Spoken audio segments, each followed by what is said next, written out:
साउन 4 गते थुलुङ राई सांस्कृतिक प्रतिष्ठानको आयोजनामा किराँती सभ्यता, संस्कृति र भाषा विषयक विमर्श र अनलाइन कार्यक्रममा सहभागी हुने सम्पूर्णलाई एकमुष्ट हार्दिक स्वागत गर्दै यो किराँती सभ्यता, संस्कृति र भाषा सम्बन्धी विमर्श कार्यक्रममा औपचारिक रूपमा चाहिँ लानुपर्ने भएकोले गर्दाखेरि यस कार्यक्रमको अध्यक्षता ग्रहण गरिदिनुको लागि यस प्रतिष्ठानका अध्यक्ष निर्गोधन राईज्यूलाई म हार्दिक आग्रह गर्न चाहन्छु।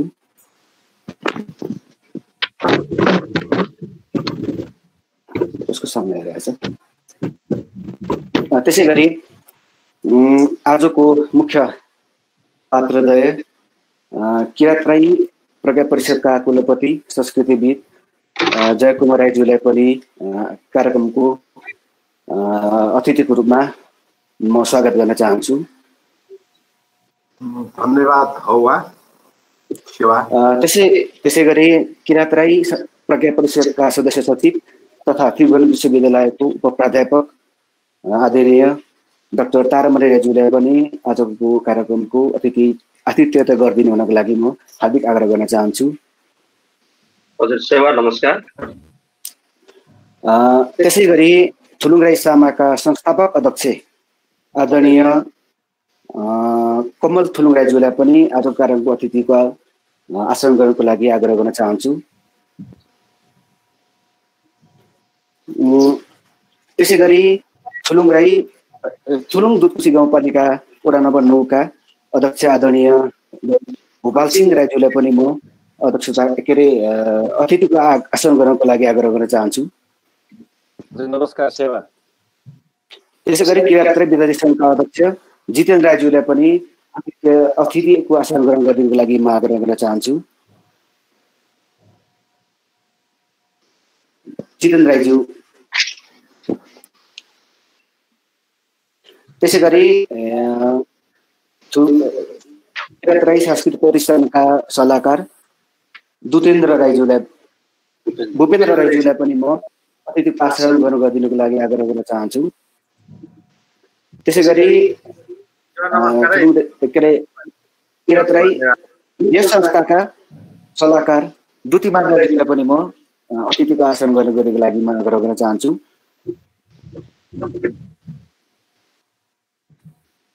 अहिले म जितेन्द्र राईज्यूलाई देखिरहेको छु, उहाँलाई पनि किराँत विद्यार्थी सङ्घका अध्यक्ष जितेन्द्र राईज्यूलाई पनि म अतिथिको आसन ग्रहण गर्नको लागि आग्रह गर्न चाहन्छु।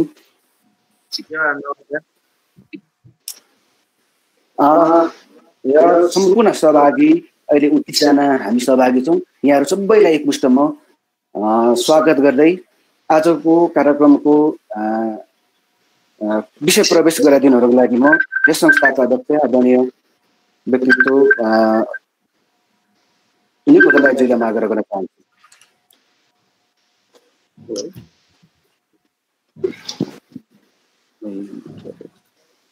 सर्वप्रथम यहाँहरू सबैलाई नमस्कार। किराँत राई प्रज्ञा परिषदका कुलपति र संस्कृतिविद जय सर, सदस्य सचिव, यसै संस्थाका सदस्य सचिव तथा त्रिभुवन युनिभर्सिटीका उपप्राध्यापक डाक्टर तारामणि राईज्यू,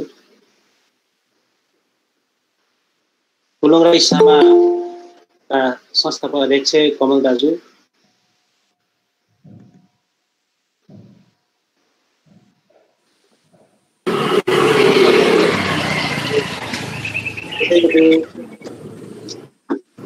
यस थुलुङ राई संस्कृति प्रतिष्ठानका सल्लाहकारज्यूहरू,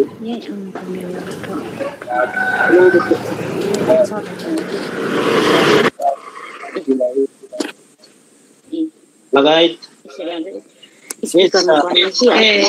भर्चुअल मिटिङमा सहभागी सम्पूर्ण विद्वानवर्ग,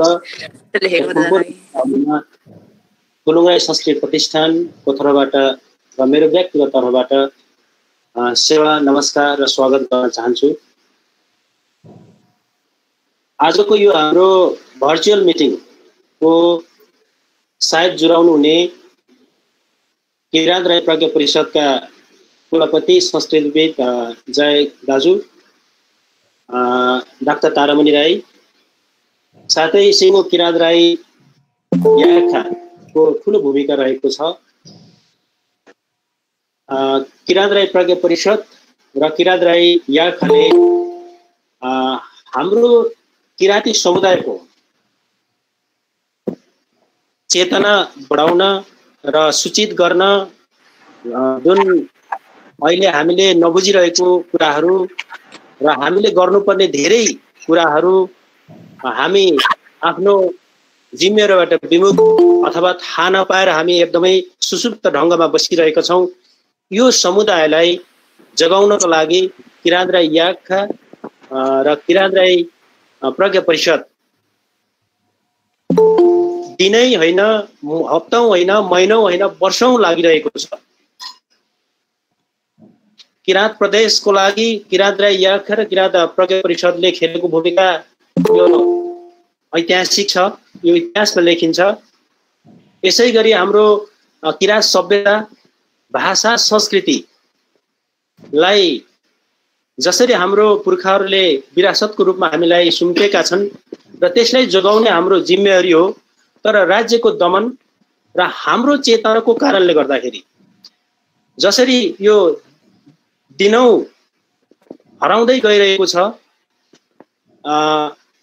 हाम्रो समुदायले हराउनु मात्र होइन, आफ्नो जिम्मेवारी विमुख भएर धर्म परिवर्तन गर्ने, अरूको संस्कृतिमा लोभिने, अरूको संस्कृतिलाई बढावा दिने खालको काम भइरहेको छ।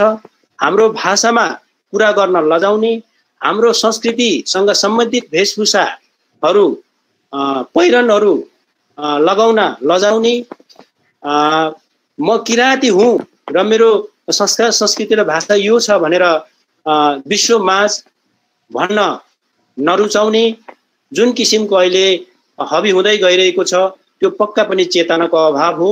यसको लागि किरात राई याखा, किरात राई प्रज्ञा परिषदको छातामा रहेर हामीले आफ्नो ठाउँबाट सकेको काम गरिरहेकै छौँ। र मैले धेरै यसको भूमिका बाँधिरहनु भन्दा आजको यो अवसर जुराउनु हुने, यो थुलुङ राई संस्कृति प्रतिष्ठान खालि समन्वयात्मक भूमिका मात्रै गरेको छ। हामीसँग तपाईँहरूलाई दिने र भन्ने खासै केही कुरा छैन। सम्पूर्ण जति पनि दिनुपर्ने र भन्नुपर्ने कुराहरू र विषयहरू कुलपतिज्यू र सदस्य सचिव डाक्टर तारामणि राईज्यूसँगै भएको हुनाले उहाँहरूको जति पनि भएको जुन ज्ञान गुणका कुराहरू उहाँहरूबाट नै सुनौँ र यो समय मैले सबैको नलिउँ, यो अमूल्य समय उहाँहरूलाई नै मैले छिटोभन्दा छिटो दिने मेरो मनसाय र यहाँ महासचिवज्यूसँग सल्लाह भएकोले यो कार्यक्रमलाई अगाडि बढाउन महासचिवज्यूलाई म अनुरोध गर्दछु। हलस्। धन्यवाद आफ्नो भनाइको लागि आदरणीय अध्यक्षज्यूलाई। र म अब कार्यक्रम ढिलो नगरिकन आजको कार्यक्रमको मुख्य भागमा म प्रवेश गराउन खोजिरहेको छु र आफ्ना केही भनाइ राखिदिनको लागि किरात राई प्रज्ञा परिषदका सदस्य सचिव तथा त्रिभुवन विश्वविद्यालयका प्राध्यापक भाषाविद आदरणीय डाक्टर तारामणि राईज्यूलाई भाषा सम्बन्धी केही भनाइहरू, केही चाहिँ आफ्नो मन्तव्य राखिदिनुको लागि म हार्दिक आग्रह गर्न चाहन्छु। हजुर, धन्यवाद पदम भाइ। आजको यो भर्चुअल संवादलाई आयोजना गर्ने संस्था थुलुङ राई संस्कृति प्रतिष्ठानका अध्यक्षज्यू, त्यसै गरी यो संवादमा जोडिनु भएका विभिन्न व्यक्तित्वहरू, अग्रजहरू, विद्वत वर्गहरू सम्पूर्णमा हार्दिक सेवा, नमस्कार भन्दै मेरो आफ्नो प्रस्तुति यहाँको बिचमा म राख्नेछु।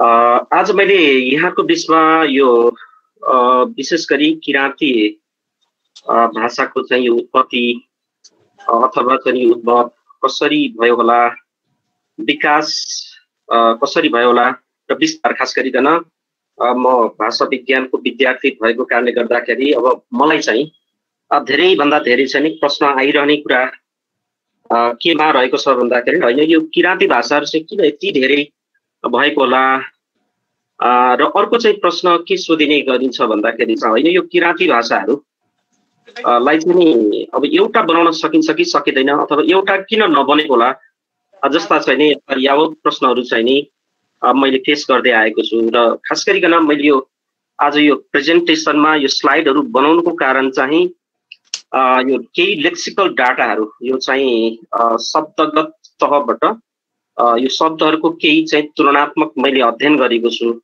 त्यो डाटा कारणले गर्दाखेरि मैले यो स्लाइड तयार गरेको छु र विशेष गरी यो भाषाको उत्पत्ति कसरी भयो अब यो किराँतीको मात्रै होइन संसारमा चाहिँ यो भाषाको उत्पत्तिको परम्परा कस्तो छ कसरी उत्पत्ति भयो होला भन्ने प्राय आम चाहिँ नि मानिसलाई यो जिज्ञासाको विषय हुन सक्छ जसरी अब हामीले चाहिँ नि यो मानव जातिको उत्पत्ति कसरी भयो होला भन्दा चाहिँ यो एन्थ्रोपोलोजिकल पर्सपेक्टिभबाट चाहिँ नि अध्ययन गर्ने गर्छौँ हेर्ने गर्छौँ त्यसो भएको कारणले गर्दाखेरि यो भाषाकै विषयमा पनि भाषा कसरी उत्पत्ति भयो होला भन्ने विषयमा जिज्ञासा हुन सक्छ त्यसो हुँदाखेरि केही अध्ययनका आधारमा खास गरिकन मैले यहाँनिर जे कुरा मैले यहाँनिर राखिरहेको छु छलफलका रूपमा यो सबै प्राय चाहिँ सेकेन्डरी डाटाकै आधारमा चाहिँ मैले राखेको हुँ र त्यसपछि किराँती भाषाको उद्भव र विकास यो किराँती भाषा चाहिँ कसरी वास्तवमा यो पहिले एउटै थियो कि आजभोलि जति सङ्ख्यामा भनिन्छ 25वटा भाषा अथवा 28वटा भाषा त्योभन्दा बढी भाषा भन्ने गरिन्छ कि वास्तवमा यो सुरुमा यति धेरै सङ्ख्यामा चाहिँ थियो त भाषा यो यावत चाहिँ जुन खालको चाहिँ जिज्ञासा त्यो हिसाबले गर्दाखेरि एउटा यो बुँदाभित्र चाहिँ मैले छलफल गर्दैछु त्यसै गरी यो किराँती भाषा बिचको समानता र विश्लेषण भन्ने शीर्षक पनि मैले यहाँ राखेको छु यसमा मूलतः मैले यो शब्दहरूको तुलना यो चाहिँ लेक्सिकल के अरे यो लेक्सिकल चाहिँ यो आइटमको आधारमा यो कम्पेरिजन गरेको छु यो विषयमा कुरा राख्नेछु त्यसपछि वास्तवमा किराँती भाषाहरू अब हामीले हाइपोथेसिसका आधारमा अथवा चाहिँ हामीले हाइपोथेटिकली पनि हामीले चाहिँ भन्न सकिने कुरा के हो भन्दाखेरि एउटै ल्याङ्ग्वेज हामीले विकसित भएको कारणले गर्दाखेरि हिजो एउटै भाषा थियो तर कसरी चाहिँ यति धेरै भाषाहरू हुन पुगे र कसरी चाहिँ छुट्टे र छुट्टिँदाखेरि पनि छलफल गर्नेछु र यो भाषाको उत्पत्ति कसरी भयो भाषाको उत्पत्ति मानव विकासको इतिहास जुन हामीले ह्युमनको चाहिँ इभोल्युसनको जुन कुरा गर्छौँ वास्तवमा यो मानव जातिको विकाससँग चाहिँ नै यो भाषाको उत्पत्ति पनि जोडिएको छ अब एन्थ्रोपोलोजिस्टहरूले मानव जातिको चाहिँ विकास कसरी भयो भनेर चाहिँ जसरी अध्ययन गरेका छन् वास्तवमा लिङ्ग्विस्टहरूले पनि यो अध्ययन गरेको पाइन्छ र मानिसको उत्पत्तिपछि भाषाको विकास हुन पुग्यो भन्ने कुरामा चाहिँ दुई मत छैन पहिलो कुरा त मानव नै हुन पर्यो मानव जाति भइसकेपछि मानव जातिले आजसम्म प्राप्त गरेको सर्वश्रेष्ठ कुरा अन्य प्राणीहरूबाट अथवा जीवजन्तुहरूबाट चाहिँ यदि मानव जाति चाहिँ फरक छ भने उसले प्राप्त गरेको विशिष्ट चिज भनेको चाहिँ भाषा हो भाषाकै कारणले गर्दाखेरि अन्य प्राणी जीवजन्तुहरू भन्दा चाहिँ विशिष्ट भनेको देखिन्छ र यो जो भाषाको उत्पत्तिको कुरा हामीले गर्दैछौँ अब यसमा चाहिँ यो एउटा प्याराडाइम हेरौँ यसमा चाहिँ यो आधुनिक मानवको विकास भएपछि मात्रै चाहिँ नि आधुनिक मानवले चाहिँ विकास गरेको हो भन्दा चाहिँ भन्ने गरिन्छ आधुनिक मानव जातिले नै भाषाको विकास गरेको उनीहरूले नै सुरु गरेको भन्ने गरिन्छ योभन्दा अगाडिको पनि अब आफ्नो केही अब लिमिटेड उसमा त थियो होला भाषा चाहिँ प्रयोग गर्ने अथवा चाहिँ संवाद गर्ने केही त्यस्ता चाहिँ अब सङ्केतहरू त पहिले पनि प्रयोग हुन्थ्यो होला तर यो अलिकति एडभान्स्ड वेमा चाहिँ जुन यो भाषाको विकास भयो त्यो चाहिँ हो होमो स्यापियन्सले चाहिँ जसलाई आधुनिक मानवको रूपमा पनि हामीले चिन्छौँ 1,75,000 वर्ष यता जो यो आधुनिक मानवको विकास भयो योभन्दा अगाडि चाहिँ विभिन्न यो मानव प्रजातिको चाहिँ विकास भएको देखिन्छ अस्ट्रेलिया पिथेकस एमिडसको चाहिँ 4.5 लाख वर्षभन्दा पनि अगाडि भएको देखिन्छ त्यसरी हेर्दै जाँदाखेरि होमो एबिलिस होमो इरेक्टस आर्केक होमो सैपियन्स भन्दा चाहिँ यसरी विभिन्न चरणमा चाहिँ विभिन्न समयमा चाहिँ यी मानव प्रजातिको चाहिँ विकास भएको देखिन्छ र आजको जुन मानवको जुन यो यति धेरै चाहिँ विस्तार भएको छ वास्तवमा यो होमो सैपियन्स आधुनिक मानवकै चाहिँ विस्तार हो भनेर चाहिँ भन्ने गरिन्छ र यो जुन अहिले यो अस्तित्वमा रहेका जति पनि भाषाहरू छन् यो भाषाको विकास चाहिँ होमो सैपियन्सले गरेको भनेर चाहिँ भन्ने गरिन्छ र यो भाषा विकास सम्बन्धीको चाहिँ यो भाषाको विकास अथवा यसको चाहिँ उद्भव उत्पत्ति सम्बन्धी चाहिँ केही चाहिँ सैद्धान्तिक अवधारणाहरू रहेको पाइन्छ।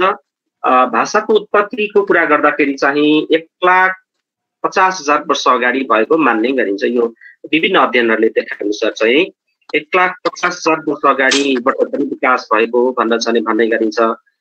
त्यसै गरी केही अध्ययनहरूले चाहिँ 50,000 वर्ष यता मात्रै यो जुन यो भाषाको विकास भएको भनेर भन्ने गरिन्छ। भनेको यो भाषाको जुन यहाँ चाहिँ यो चर्चा छ वास्तवमा मानवको विकास पश्चात मात्रै चाहिँ मैले विकास गरेको कारणले गर्दाखेरि मानवको विकास होमो सैपियन्सको जुन हामीले माथि कुरा गर्यौं ती मानव जातिको चाहिँ विकास भइसकेपछिकै यो समयहरू पनि आएको देखिन्छ र भाषाको विकास सम्बन्धी चाहिँ यो नोहस आर्क भ्यू यो एउटा सिद्धान्त रहेको छ। यो नोहस आर्क भ्यूले के भन्छ भने त्यति जलमग्न हुँदा नोहको परिवारमा जम्मा 8 जना मात्र सीमित भएको र उनीहरूले भाषा बचाएको भन्ने मिथ छ। खास गरिकन यो हजुर म निवेदन गरे यो भूगोल राइज प्रेजेन्टिङ भनेर आज स्क्रिनै छैन त हो र? हजुर निकै अघिदेखि नै यस्तो भइराखेको छ। ल अगाडि बढे है त म एउटा यो मिथोलोजीले के भन्छ भन्दाखेरि अब यो नोहस परिवारमा चाहिँ नि नोहको परिवारमा 8 जना जीवित भएको र यो उनीहरूले चाहिँ भाषा बचाएको भन्ने गरिन्छ। आज जति पनि यति धेरै चाहिँ संख्यामा छ अहिले पनि के भन्ने गरिन्छ भन्दाखेरि पछिल्लो इथनोलॉगको चाहिँ डाटाले झन्डै 7,000 को हाराहारीमा चाहिँ अहिले पनि भाषाहरू चाहिँ बोलिन्छ भनेर चाहिँ भन्ने गरिन्छ। वास्तवमा यति धेरै भाषा को श्रेय चाहिँ वास्तवमा यो नोहको परिवारले बचाएको हो भन्ने खालको चाहिँ एउटा मिथोलोजी छ। तर अब यो कतिको सत्य हो आफैमा यो मिथोलोजी चाहिँ अब अर्ध सत्य भनेर चाहिँ भन्ने गरिन्छ। तथापि यो मान्छेले चाहिँ यो ट्रेडिसनल तरिकाले विशेष गरी यो ओरली चाहिँ नि अब यस्ता कुराहरूलाई चाहिँ नि ट्रान्सफर्म गर्दै ल्याएका हुन्छन्। त्यसो हुँदाखेरि एउटा यो नोहस आर्क भ्यू छ। त्यसै गरी यो भाषाको विकास कसरी भयो त भनेर भन्दाखेरि अर्को चाहिँ नि एउटा सिद्धान्त छ। त्यो सिद्धान्त चाहिँ स्कटिस भाषाशास्त्री लर्ड मोनोबोत्तोले चाहिँ नि अब यो प्रतिपादन गरेका हुन्। उनले चाहिँ यो स्कटिस भाषाशास्त्रीले चाहिँ विकास गरेका हुन्। उनले के भनेका छन् त भनेर भन्दाखेरि यो भाषाको जुन यो विकास चाहिँ जीव जन्तुहरूको नक्कल गरेर विशेष गरी चाहिँ चराहरूबाट चाहिँ नि गाउन र बिस्तारै बोल्न सिके भनेर चाहिँ नि यो के अरे लर्ड मोनोबोत्तोले भनेका छन्। र उनले चाहिँ यो बिस्तारै यो क्रमशः चाहिँ नि यो अरूको चाहिँ नि इमिटेसन गरेर इमिटेट गरेर चाहिँ नि मानिसले मानव जातिले चाहिँ नि भाषाको विकास गरेका हुन् भन्ने खालको चाहिँ उनको चाहिँ नि यो मान्यता रहेको छ। र उनले अलिकति यसलाई चाहिँ नि यसलाई अलिकति व्याख्या पनि गरेका छन्। जस्तै चरा र मानव जातिले कसरी चाहिँ नि यो भाषा सिके भन्ने यहाँ चाहिँ उनले यो समानता र फरक कसरी कति के अर्थमा फरक छ र के अर्थमा चाहिँ समानता छ भन्ने कुरालाई उनले यो कोलम नै तयार गरेर चाहिँ नि उल्लेख गरेका छन्। र यहाँ हेर्दाखेरि चाहिँ जस्तै जटिल आवाज दुवैले उच्चारण गरे मानव जातिले पनि गर्न सक्छ चराले पनि गर्न सक्छ।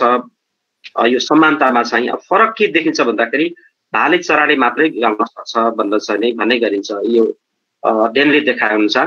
अनि दोहोरो भित्र बाहिर सास तानेर उच्चारण गर्न सक्छ यो चराले पनि सक्छ मानव जातिले पनि सक्छ भन्ने कुरा हो। र मानव जातिको कुरा गर्दाखेरि चाहिँ मानिसले चाहिँ नि उच्चारण गर्दाखेरि चाहिँ यो बाहिर यो इग्रेसिभ र इन्ग्रेसिभ भनेर भन्छौँ हामी।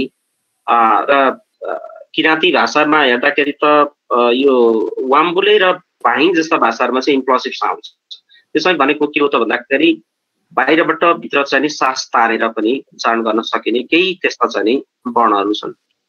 र संसारमा त्यस्ता केही भाषाहरू छन् जुनमा चाहिँ यो इम्प्लोसिभ जस्तो चाहिँ फिचर पाइन्छ। चराहरू पछि चाहिँ गीत गाउँदा आवाजमा तरङ्ग पैदा हुन्छ। चराको कुरा गर्दाखेरि चाहिँ चराहरूले गीतहरू गाउँदाखेरि चाहिँ यो भाइब्रेसन चाहिँ उनीहरूले चाहिँ नि यो पैदा गर्न सक्छ र यो तर मान्छेले चाहिँ उच्चारण गर्दाखेरि यस्तो नहुन सक्छ अथवा गर्न सक्दैन भन्ने कुरा फरकमा लय र भाषिका पछि फरक हुने। वास्तवमा लय र भाषिका यो दुवैमा चाहिँ नि हेर्दाखेरि चाहिँ यो फरक देखिन्छ। चराहरूमा लामो दूरीमा मात्र संवाद हुने गर्छ, जस्तो मानव जातिले चाहिँ नि मान्छेले चाहिँ नजिकबाट चाहिँ नि अब काने खुसी भनेर भन्छौँ हामी, कानैमा गएर पनि हामी चाहिँ संवाद गर्न सक्छौँ, तर चराहरूमा त्यस्तो हुँदो रहेनछ। चराहरूले चाहिँ लामो दूरीमा मात्रै उनीहरूले संवाद गर्छन् भन्दछले भन्ने गरिन्छ। गीत र भाषा देब्रे दिमागद्वारा चाहिँ निर्देशित हुन्छ भनेर भन्ने गरिन्छ। लेफ्ट हेम्सायर यो प्रकाश हड्डीमाथि चाहिँ नि एरिया भन्दा चाहिँ नि त्यो पहिलो स्लाइडमा मैले देखाएको थिएँ, त्यो लेफ्ट हेम्सायरले चाहिँ नि नियन्त्रण गर्छ यो गीत र भाषा ल्याङ्ग्वेजलाई चाहिँ नि। लेफ्ट हेम्सायर यो मान्छेको दिमाग देब्रेपट्टिको दिमागले चाहिँ नि भाषालाई चाहिँ कन्ट्रोल गर्छ भनेर भन्ने गरिन्छ। चराले अरू कसैलाई आकर्षण गर्न वा अपिल गर्नको लागि गर्छ भने मानिसले अन्य उद्देश्यका लागि प्रयोग गर्छ भनेर चाहिँ नि भनिएको छ। यसको अर्थ के हो त भन्दाखेरि भाषाको यो प्रयोजन हेर्दाखेरि चाहिँ चराले खास गरिकन एट्र्याक्ट गर्नको लागि, अब यसमा अब सहजै अब हामीलाई बुझ्नको लागि चाहिँ अब पोथी या भालेले चाहिँ एकअर्कालाई आकर्षण गर्नका निम्ति मात्रै प्रयोग गर्ने गरेको देखिन्छ, एउटै मात्रै उद्देश्यका निम्ति देखिन्छ भने मानिसले चाहिँ विभिन्न उद्देश्यका निम्ति होइन भाषा चाहिँ नि प्रयोग गरेको देखिन्छ। यो मनोबुद्धको चाहिँ नि थ्योरीमा आधारित चाहिँ नि यो सिद्धान्त हो र मनोबुद्धले चाहिँ सिद्धान्त उनले चाहिँ प्रतिपादन गरे।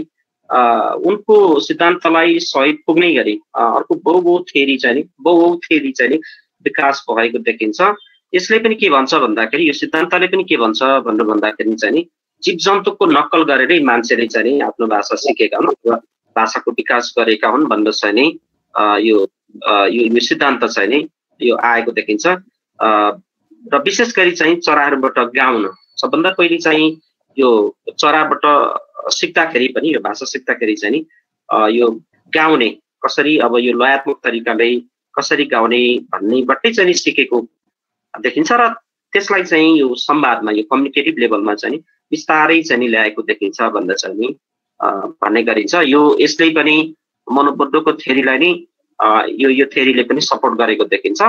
र ज्याक रुसो र यो अटो जेस्पर्सन यो लिङ्ग्विस्टहरू हुन्, उनीहरूले के भनेका छन् त भनेर भन्दाखेरि चाहिँ यो गाउने परम्पराबाट चाहिँ नि भाषा सिकेका हुन् मानिसले भनेर चाहिँ भन्ने गरिन्छ।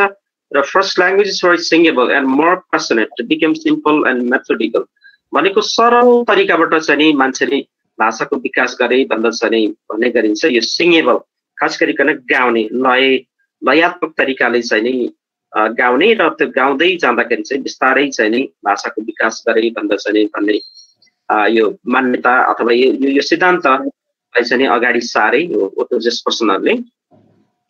र यो कुरालाई मैले थोरै यो मुन्दुमसँग चाहिँ नि जोडेको छु। वास्तवमा मुन्दुममा पनि यहाँले पक्कै पनि अब सुन्नुभएको होला। हामीले चाहिँ यो मुन्दुममा सुन्दाखेरि के देख्छौँ भन्दाखेरि यो बारम्बार यो चराको प्रसङ्गहरू आएको हुन्छ। चराको चाहिँ नि त्यहाँ भूमिका खास गरिकन यो मेडिएटर होइन पारुहाङ र यो सुम्निमाकै कथामा पनि अब के अरे पारुहाङलाई लिन पठाउँदाखेरि सुम्निमाले चाहिँ नि चरालाई पठाएको भनेर भन्ने गरिन्छ। भनेको हाम्रो पनि किराँतीहरूको मिथोलोजीमा पनि बारम्बार चराको प्रसङ्ग आउँछ र चराले चाहिँ नि कलियाको भूमिका निर्वाह गरेको देखिन्छ। चरा चाहिँ धामी पनि हो भनेर चाहिँ नि मुन्दुममा आएको देखिन्छ। त्यति मात्रै होइन, अन्य वाङ्मयहरूमा पनि के देखिन्छ भन्दाखेरि चाहिँ चराको भूमिका चाहिँ निकै महत्त्वपूर्ण देखिन्छ।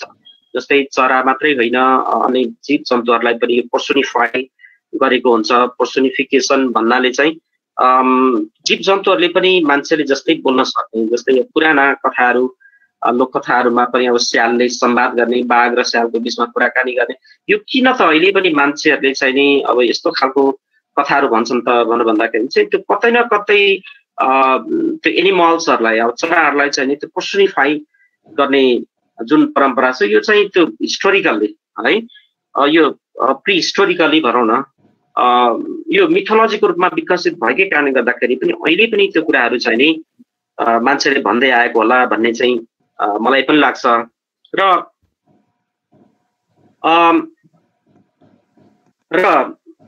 केहीले चाहिँ के भन्छन् भन्दाखेरि यो मैले जुन यो कुरा भने कि वास्तवमा यो भाषाको विकास कसरी भयो भन्ने विषयमा चाहिँ यो विभिन्न खालका चाहिँ सिद्धान्तहरूले विभिन्न आफ्नो खालको चाहिँ यो तथ्यलाई यो अवधारणालाई अगाडि सारेको देखिन्छ। त्यसमध्येमा पनि केहीले चाहिँ फुत्त जन्मिएको होला भन्ने खालको पनि तर्क गर्छन्, तर त्यो त्यति चाहिँ नि भरपर्दो चाहिँ नि तर्क होइन भन्दा चाहिँ नि भन्नेहरूको बढी चाहिँ नि मत देखिन्छ।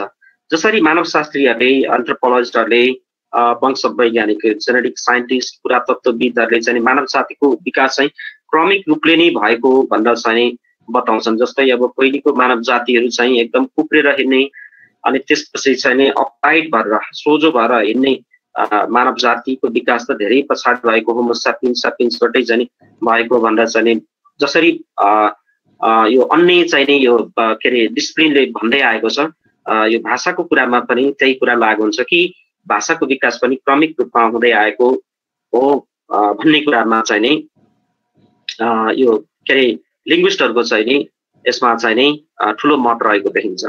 र मानिसहरूको जुन विकास भयो, मानव जातिको चाहिँ नि विकास भयो, खास गरिकन यो चाहिँ अब हामीले यहाँ कुरा गरिरहेको चाहिँ यो होमो सैपियन्स सैपियन्सकै कुरा हो। यो माइग्रेसन सबभन्दा पहिले चाहिँ नि अफ्रिकामै हो यो होमो सैपियन्स सैपियन्सको चाहिँ नि त्यहाँ विकास भयो, यो आधुनिक मानवको विकास त्यहाँ भयो। र त्यसपछि अफ्रिकाबाट चाहिँ नि बिस्तारै मध्य एसियातिर चाहिँ नि फैलिए भनेर चाहिँ नि भन्ने गरिन्छ।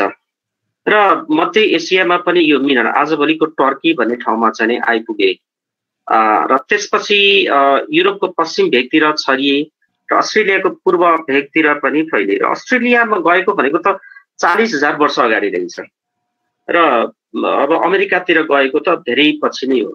त्यसो हुँदाखेरि अफ्रिकामा जो यो आधुनिक मानवको विकास भयो, त्यसपछि अब भाषाको पनि विकास गर्दै त्यसपछि माइग्रेट हुँदै उनीहरू चाहिँ नि यसरी विभिन्न पृथ्वीको विभिन्न ठाउँहरूमा चाहिँ नि पुगेको देखिन्छ। यो माइग्रेसनको रुट हेर्दाखेरि यस्तो देखिन्छ।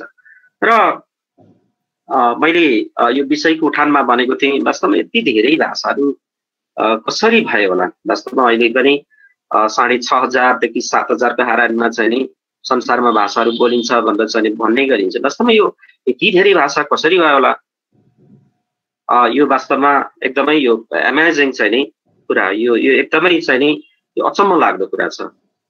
र यो सम्बन्धित चाहिँ नि केही मिथोलोजीहरू छन्। यसमा चाहिँ नि खास गरिकन वेस्टर्नहरूको चाहिँ नि आफ्नै खालको फिलोसफी छ। यो वास्तवमा यति धेरै भाषा हुनुको पछाडि र इस्टर्नको पनि आफ्नै खालको चाहिँ फिलोसफी छ। तर इस्टर्न फिलोसफीमा चाहिँ मैले त्यस्तो ठ्याक्कै यति धेरै भाषा हुनुको पछाडिको कारण मैले थाहा पाएको छैन। अब मैले चाहिँ नि त्यस्तो केही चाहिँ नि अब पुस्तकहरू अथवा त्यस्तो स्रोतहरू मैले नपाएको कारणले पनि अब मलाई त्यो जानकारी छैन। तर वेस्टर्न फिलोसफी अनुसार चाहिँ यो टावर अफ ब्याबेल, यो जुन मिथोलोजी हो यो निकै चर्चित छ। र यो टावर अफ ब्याबेल अनुसार चाहिँ यो यति धेरै भाषाहरू हुनुको कारण चाहिँ यो एउटा यो मिथक छ। यो मिथकलाई चाहिँ म छोटोमा भन्छु, अलिकति लामै छ। र यो मिथक अनुसार चाहिँ सबभन्दा पहिले चाहिँ मानिसको मात्रै होइन संसारका चाहिँ यावत जीव जन्तु जनावर जति छन् ती सबैको चाहिँ एउटै भाषा थियो, यो मिथक अनुसार है थियो। र उनीहरूले चाहिँ एउटा महासम्मेलन गरेछन्। यो मिथकको कुरा हो, अब यो आफैमा कतिको सत्य हो त्यो अब तपाईँ हामीले चाहिँ नि बुझ्ने कुरा हो। अब अर्ध सत्य हुन्छ भन्ने कुरा त मैले अहिले पनि भने। एउटा महासम्मेलन गरेछन् जीव जन्तु, संसारका चाहिँ जीव जन्तु कीट पतङ्गदेखि लिएर चाहिँ सबैको चाहिँ एउटा महासम्मेलन गरे। त्यहाँ चाहिँ हात्तीदेखि लिएर बाघ भालुदेखि लिएर सबै मानव जातिदेखि लिएर सबैको चाहिँ त्यहाँनिर उपस्थिति थियो। र उनीहरूले चाहिँ एक बुँदै चाहिँ नि निर्णय पारित गरेका छन्। त्यो के थियो भन्दाखेरि चाहिँ सबैले एउटा टावर भनौँ, टावर भनेको हामीले यहाँ चाहिँ बुझ्ने कुरा ल्याडर। यो मिथोलोजी अनुसार पनि के एउटा चाहिँ नि अवधारणा देखिन्छ भन्दाखेरि, त्यो धारणा देखिन्छ भन्दाखेरि भगवान चाहिँ माथि नै बस्छ र त्यो भगवान चाहिँ बसेको ठाउँमा हामी जानुपर्छ भन्ने हिसाबले चाहिँ नि एक बुँदै निर्णय पारित गर्छन् र भएका जीव जन्तु साराले चाहिँ नि उनीहरूको बिचमा त कुराकानी चाहिँ नि अब एउटा भाषा भएको कारणले गर्दाखेरि अब त्यो कम्युनिकेट गर्न त सकिहाल्थ्यो। त्यसो हुँदाखेरि सबैले मिलेर उनीहरूले चाहिँ नि त्यो टावर बनाए। टावर भनेको यहाँ मैले अघि ल्याडर भने, त्यो ल्याडर बनाउँदै बनाउँदै बनाउँदै बनाउँदै गए, किनभने अब त्यहाँ हात्ती जस्तो चाहिँ नि बलियो जीव जन्तुदेखि लिएर कमिलासम्मको चाहिँ नि उपस्थिति थियो, सबैले भाषा बुझ्थे। त्यसो हुँदाखेरि सबै एकत्रित भएर चाहिँ नि यो टावर बनाए। टावर बनाउँदै गइसकेपछि माथि माथि अब स्वर्गको कुरा हो यो। स्वर्गमा चाहिँ नि अलिअलि कल्याङ मल्याङ गरेको चाहिँ नि आवाज सुने। त्यो आवाज सुनिसकेपछि रेन गड भनेर भन्छ उनीहरूले। अब हामी कहाँ चाहिँ यो हिन्दू फिलोसफी अनुसार चाहिँ त्यसलाई चाहिँ नि इन्द्रदेव, इन्द्र भगवान भनेर चाहिँ भन्ने गरिन्छ। यो पानीसँग सम्बन्धित भगवान, इन्द्रले पानी पारेको भन्ने चाहिँ नि हिन्दू फिलोसफीमा जो छ, त्यो वेस्टर्न फिलोसफीमा चाहिँ नि त्यो रेन गड भनेर चाहिँ भन्ने गरिन्छ। रेन गडले सुनिसकेपछि त तलबाट त ओहो किरा मिरा सबै चाहिँ नि हात्तीदेखि लिएर सबै चाहिँ नि त्यो भराइमा चढ्दै चढ्दै चढ्दै आइपुग्नै लागेको रहेछ। र त्यतिखेर के मान्यता पनि रहेको देखिन्छ भन्दाखेरि जो चाहिँ स्वर्गमा आइपुग्छ ती त फेरि अटोमेटिकली स्वत चाहिँ भगवान हुन्छ भन्ने मान्यता थियो। त्यसो हुँदाखेरि आत्तिएर रेनगडले आत्तिएर चाहिँ यति धेरै चाहिँ पानी बर्साइदिएछ कि त्यो पानी बर्साइदिएपछि चाहिँ नि जुन त्यो टावर हो भत्किएर चाहिँ नि सबै यो जलमग्न हुन पुगेछ पृथ्वी। र त्यतिखेर चाहिँ नि कति मान्छे कति जीव जन्तु कति मरे र रेनगडले चाहिँ श्राप दिएछन् कि अब तिमीहरूले एक अर्काको भाषा चाहिँ तिमीहरूले बुझ्ने छैनौ, अब तिमीहरूको छुट्टा छुट्टै भाषा हुन्छ, यतिसम्म कि मान्छेका बिचमा पनि तिमीहरूको चाहिँ नि अब भाषा एउटै हुने छैन, फरक हुनेछ भनेर भनेकै कारणले गर्दाखेरि यति धेरै भाषा भएको भनेर चाहिँ नि यो वेस्टर्न फिलोसफीको यो टावर अफ ब्याबल भन्ने जुन मिथक छ त्यसमा चाहिँ नि यो कुरा भनिएको छ। यो यति धेरै हुनुमा जस्तो यो जियोग्राफिकल डिस्ट्रिब्युसन हेर्दाखेरि पनि फरक फरक ठाउँमा चाहिँ नि यति धेरै चाहिँ भाषाहरू छन्। यो फिलोसफीले त्यो कुरा भन्छ। तर अब इस्टर्न फिलोसफीमा चाहिँ मैले ठ्याक्कै यति धेरै भाषा हुनुको कारण सहितको चाहिँ मिथोलोजी मैले पाएको छैन। अब अर्को रह्यो, यो चाहिँ अलिकति साइन्टिफिक हो। यो यति धेरै भाषा हुनुको पछाडिको अर्को कारण चाहिँ यो जियोग्राफिकल डिस्ट्रिब्युसन, फरक संस्कृति र फरक पर्यावरणको कारणले गर्दाखेरि पनि भाषाहरू चाहिँ नि भाषाहरूको चाहिँ नि विकास सँगसँगै चाहिँ नि यो भेराइटिज भेरिएसन चाहिँ नि बढ्दै गएको देखिन्छ। र अर्को चाहिँ महत्त्वपूर्ण कुरा, हामी अहिले किराँती भाषाको कुरा गर्दैछौँ, त्यो किराँती भाषासँग पनि यो सम्बन्धित छ कि वास्तवमा यति धेरै भाषा हुनुको पछाडि चाहिँ अर्को एउटा थियोरी छ, यो सिद्धान्त। त्यो चाहिँ के हुन्छ अरे भन्दाखेरि यो भाषाको हकमा चाहिँ यो फ्लेक्सिबल एन्ड एडजस्टेबल सिस्टम हुन्छ भनेर चाहिँ भन्ने गरिन्छ। भाषा चाहिँ यदि फ्लेक्सिबल हुन्छ कि र त्यो एडजस्टेबल हुन्छ कि त्यसको आफ्नो कुनै सीमा हुँदैन। जस्तै अब स्ल्याङ वर्ड्सहरू चाहिँ यति धेरै चाहिँ विकास भइराखेका हुन्छ कि त्यसलाई चाहिँ अब यो या त्यो यो यसको भाषा त्यसको भाषा भनेर भन्ने कुरा भन्दा पनि त्यो जब ल्याङ्ग्वेज कन्ट्याक्टमा आइसक्छ त्यो ल्याङ्ग्वेज कन्ट्याक्टको कारणले गर्दाखेरि त्यस्ता नयाँ शब्दहरू लिने प्रयोग गरिहाल्ने त्यो खालको चाहिँ नै नेचर देखिन्छ यो भाषाको। खास त्यस्तो सीमा देखिँदैन र यो सिस्टमले पनि यति धेरै भाषाहरू चाहिँ बिस्तारै भेराइटिजहरू बन्दै बन्दै बन्दै गएको देखिन्छ।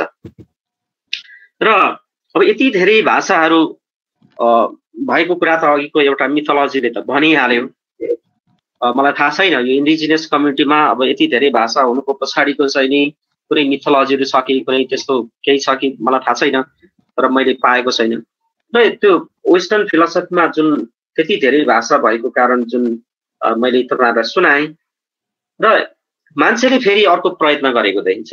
यति धेरै भाषा भइसकेपछि वास्तवमा यति धेरै भाषाहरूको चाहिँ नि एउटा व्याकरण अथवा चाहिँ नि एउटै भाषा बनाउन सकिन्छ कि सकिँदैन होला भनेर चाहिँ मान्छेले कल्पना गरेको देखिन्छ अथवा प्रयत्न गरेको पनि देखिन्छ। र त्यो प्रयत्नको खोजीका आधारमा चाहिँ युनिभर्सलको खोजी भनेर चाहिँ यहाँ भनिएको छ। भनेको त्यो युनिभर्सलको खोजी भनेको ती सबै भाषाको लागि एउटा चाहिँ नि फर्मुला, एउटा चाहिँ नि सिद्धान्त चाहिँ बनाउन सकिँदैन ताकि चाहिँ नि सबैले संसारका मान्छेहरूले चाहिँ बोल्न सकुन्। त्यसरी पनि प्रयत्न गरेको देखिन्छ। एस्पिरेन्टो त्यो एउटा जुन भाषा, त्यो आर्टिफिसियल भाषा हो बनाए, त्यो आफैमा त्यो वैज्ञानिक थिएन, त्यसकारणले गर्दाखेरि त्यो चलेन र वैज्ञानिक बनाउने प्रयत्न नभएको पनि होइन। जस्तै उदाहरणको लागि तपाईँले पनि नाम सुन्नु भएको छ नोम चम्स्की। नोम चम्स्की विशेष गरी उनी चाहिँ अब यो के अरे संरचनावादी अथवा चाहिँ नि हामीले के भन्छौँ भन्दाखेरि फर्मालिस्ट भनेर भन्छौँ। उनले चाहिँ नि यो भाषाको संरचनाका आधारमा चाहिँ नि हामीले एउटा चाहिँ नि व्याकरण बनाउन सकिन्छ भनेर चाहिँ उनले लामो समयसम्म प्रयत्न गरे, सफल भएनन्। उनले चाहिँ त्यो डाटा चाहिँ कलेक्सन गरेर त्यो डाटालाई एनालाइज गरेर एउटा चाहिँ क्याप्सुल बनाउन सकिन्छ कि भनेर चाहिँ उनले गरेका हुन्।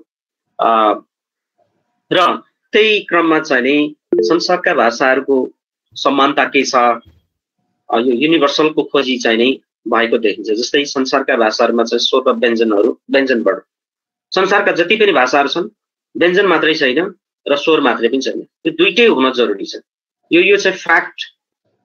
यो भाषाको अध्ययन पछाडि चाहिँ यो टाइपोलोजिकल स्टडी देखि लिएर डेस्क्रिप्टिभ स्टडीदेखि लिएर विभिन्न खालका जुन अध्ययनहरू भए त्यो अध्ययनको आधारमा चाहिँ नि यो केही तथ्यहरू यहाँनिर चाहिँ आएका छन्। त्यो तथ्य हेर्दाखेरि चाहिँ स्वर र व्यञ्जनवर्ण हुनै पर्ने, अनि सबै भाषाहरू वर्णको संयोजन अर्थपूर्ण केही ठुला इकाइहरू बनेको देखिन्छ। अलिकति यो तपाईँहरूलाई टेक्निकल लाग्न सक्छ। र सबै भाषाहरूमा नकारात्मक वा इन्कार गर्न सकिने त्यस्ता वाक्यहरू देखिन्छ। सबै भाषामा चाहिँ नि यो क्वेसन हुन्छ। सबै भाषाहरूमा चाहिँ के देखिन्छ भन्दाखेरि चाहिँ यो क्रियापद। क्रियापद भनेको चाहिँ एक्सनकै लागि चाहिँ नि हो भन्ने खालको चाहिँ नि प्रयोग भएको देखिन्छ। र यावत चाहिँ नि यो युनिभर्सलको खोजीका क्रममा चाहिँ नि यस्ता तथ्यहरू चाहिँ नि बाहिर ल्याइएको छ। अब कुरा गरौँ किराँती भाषाको उद्भव र विकास। अब किराँती भाषाको चाहिँ नि विकास उत्पत्ति कसरी भयो होला भन्ने खालको चाहिँ नि कुरामा हामीले थोरै यो सिनो टिबेटन ल्याङ्ग्वेज फ्यामिली भनेर त हामीले यो भन्ने गर्छौँ। संसारमा चाहिँ यो के गर्ने गरिन्छ भन्दाखेरि चाहिँ यो भाषाको भाषिक अध्ययनका लागि चाहिँ भाषिक अध्ययनको प्रयोजनका लागि चाहिँ नि एउटा चाहिँ यो जेनेटिक आधारमा अध्ययन गर्ने गरिन्छ र अर्को चाहिँ यो क्लासिफिकेसनको कुरा गर्दैछु। एउटा चाहिँ जेनेटिक यो जिन बेसमा चाहिँ अध्ययन गर्ने, अर्को चाहिँ टाइपोलोजिकल अध्ययन गर्ने भनेर भनिन्छ। भनेको के हो भने त्यो भाषा परिवार चाहिँ छुट्याउनको लागि कुन भाषा कुन परिवारमा हाल्दाखेरि हुन्छ भनेर चाहिँ नि त्यो अध्ययन गरिन्छ। र मूलतः संसारमा चाहिँ नि 10 वटा ठुला भाषा परिवार छन् भनेर चाहिँ नि 10 वटा भाषा परिवारमा चाहिँ विभाजन गरिएको छ। र त्यसमध्येको चाहिँ नि एउटा भाषा परिवार भनेको चाहिँ नि चिनिया तिब्बती भाषा परिवार हो। जसलाई सिनो टिबेटन ल्याङ्ग्वेज फ्यामिली भनेर चाहिँ भन्ने गरिन्छ।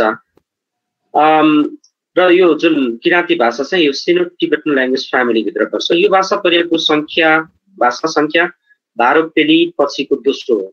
भनेको संसारमा चाहिँ सबैभन्दा ठुलो भाषा चाहिँ इन्डो युरोपियन ल्याङ्ग्वेज हो। यसको वक्ताको कुरा गरेको। तर भाषाको सङ्ख्याको आधारमा चाहिँ सबैभन्दा बढी चाहिँ नि यो चिनिया तिब्बती भाषा परिवार हो। र यो सिनो टिबेटन ल्याङ्ग्वेज फ्यामिलीभित्र चाहिँ 4003वटा भाषा चाहिँ नि फरक फरक भाषाहरू चाहिँ नि समेटिएको छ सिनो टिबेटन ल्याङ्ग्वेज फ्यामिली। अब नेपालमै कुरा गर्दाखेरि पनि अब चिनिया तिब्बती भाषा परिवारको चाहिँ सबैभन्दा धेरै सङ्ख्या छ। 64वटा चाहिँ नि भाषा चाहिँ नि यो सिनो टिबेटन ल्याङ्ग्वेज फ्यामिलीभित्र चाहिँ पर्छ। भनेको संसारमै चाहिँ 4003 भनेको 7000को हाराहारीमा जुन भाषा परिवारको हामीले कुरा गरेका छौँ सबैभन्दा त्यो भाषा सङ्ख्याको हिसाबले चाहिँ नि वक्ता सङ्ख्याको हिसाबले त अब इन्डो युरोपियन ल्याङ्ग्वेज नै पर्छ। तर फेरि यो सङ्ख्याको आधारमा चाहिँ नि यो सिनो टिबेटन ल्याङ्ग्वेज फ्यामिली पर्छ। र चिनिया तिब्बती भाषा हिमाली उत्तर दक्षिण भेगमा रहेको एर्लो याङ्से मेकुङ र ब्रह्मपुत्रको छेउछाउ मानिन्छ। र पुरोटो चिनिया भाषा र भोटबर्मेली भाषा 4000 BC अर्थात् चाहिँ 6000 वर्ष अघि मानिन्छ। यो जुन चिनिया तिब्बती यो भोट बर्मेली भनेर हामीले यो शब्द प्रयोग गर्छौँ। यो चिनिया भाषाबाट चाहिँ यो भोट बर्मेली भाषा चाहिँ कहिले छुट्टियोला भनेर भन्दाखेरि चाहिँ यो प्रोटो चिनिया भनेको पुरानो प्रोटो चिनिया भाषाबाट चाहिँ नि भोट बर्मेली भाषा चाहिँ आजभन्दा 4000 BC अगाडि भनेको लगभग चाहिँ नि 6000 वर्ष अघि अब यो के अरे विक्रम सम्वतमा चाहिँ हामीले कन्भर्ट गरेर हेर्ने हो भने आजभन्दा 6000 वर्ष अगाडि चाहिँ नि छुट्टिएको भनेर चाहिँ भन्ने गरिन्छ। चिनिया तिब्बती भाषाका धेरै विशेषताहरू चाहिँ समान छन् जुन ल्याङ्ग्वेज फ्यामिलीले पनि त्यो कुरा त देखाइहाल्छ। तर पनि के छ भन्दाखेरि चिनिया तिब्बती भाषा परिवार अन्तर्गतका चाहिँ जति पनि भाषाहरू छन् ती भाषाहरूमा चाहिँ नि एकअर्का बीचमा चाहिँ तुलना गर्दाखेरि चाहिँ धेरै कुराहरूमा चाहिँ समानता देखिन्छ। एउटा महत्त्वपूर्ण कुरा जस्तो अब हामीले यो चिनिया तिब्बती भाषा परिवार अन्तर्गत पर्छ कि अन्य कुनै भाषा परिवार अन्तर्गत पर्छ भन्दा चाहिँ छुट्याउनका लागि पनि केही आधारहरू छ। त्यो भनेको के हो भने एउटा चाहिँ यो सिलेबिक स्ट्रक्चर हामीले हेर्ने गर्छौँ। सिलेबिक स्ट्रक्चर हेर्दाखेरि चाहिँ नि एकदमै यो फरक के देखिन्छ भनेदेखि चिनिया भाषामा सरल देखिन्छ। व्यञ्जन वर्ण संयुक्त हुने कुरा अत्यन्त शून्य प्राय जस्तै हुन्छ र व्यञ्जन वर्ण त्यति धेरै पनि हुँदैन। प्राय नासिकीय वर्णहरू हुन्छन्। भनेको के हो भनेदेखि अब यो सिनो-टिबेटन ल्याङ्ग्वेज फ्यामिलीकै यो फिचर हो। यो न्याजल फिचर चाहिँ बढी हुन्छ नासिकीय मनङ टाइपको। हामीले पनि यो भाषा प्रयोग गर्दाखेरि बोल्दाखेरि चाहिँ बढी मनङ र पञ्चम वर्ण जुन भनेर भन्छौँ यो न्याजल फिचर चाहिँ बढी भएको देखिन्छ। स्वर वर्णको कुरा गर्दाखेरि यो भ्यावल्सको कुरा गर्दाखेरि चाहिँ प्राय जसो 5 देखि 8 वटा चाहिँ नि रहेको देखिन्छ। अब योभन्दा बढी र योभन्दा कम देखिँदैन। 5 देखि 8 वटा चाहिँ देखिन्छ र यो राउन्डेड र अनराउन्डेड भनेर भन्छौँ। अब यो अलिकति टेक्निकल कुरा छ। यो फिचर पनि पाइन्छ। र व्यञ्जन वर्णको कुरा गर्दाखेरि चाहिँ चिनिया तिब्बती भाषामा अल्प प्राण यो अनस्प्रेटेड र अर्को चाहिँ महाप्राण स्प्रेटेड त्यसपछि भोइसलेस को बिचमा चाहिँ यो कन्ट्रास्टिभ भनेको फरक हुन्छ। पर फ बिचमा चाहिँ फरक हुन्छ। यो चिनिया तिब्बती भाषामा पर फ छ भने पर फ को चाहिँ छुट्टा छुट्टै अर्थ लाग्छ भन्ने कुरा। जस्तो यही कुरा बुझ्नको लागि चाहिँ मैले तपाईलाई चाहिँ यो इङ्ग्लिसको कुरा गर्छु। पर फ भनेको चाहिँ अङ्ग्रेजीमा एलोफोन हो। एलोफोन भनेको सम्वर्ण हो। पर फ को बिचमा चाहिँ फरक हुँदैन। तर चिनिया तिब्बती भाषा अथवा किराँती भाषामा पनि पर फ को बिचमा चाहिँ फरक हुन्छ, कन्ट्रास्टिभ हुन्छ। चर छमा पनि फरक हुन्छ। यो चाहिँ के हो त भन्दाखेरि यो के कुरा चाहिँ समान छ अथवा के कुरा भयो भनेदेखि चाहिँ सिनो-टिबेटन ल्याङ्ग्वेज फ्यामिली चाहिँ नि हो भन्ने कुरा चाहिँ नि छुट्याउनका लागि केही आधारहरू हुन्।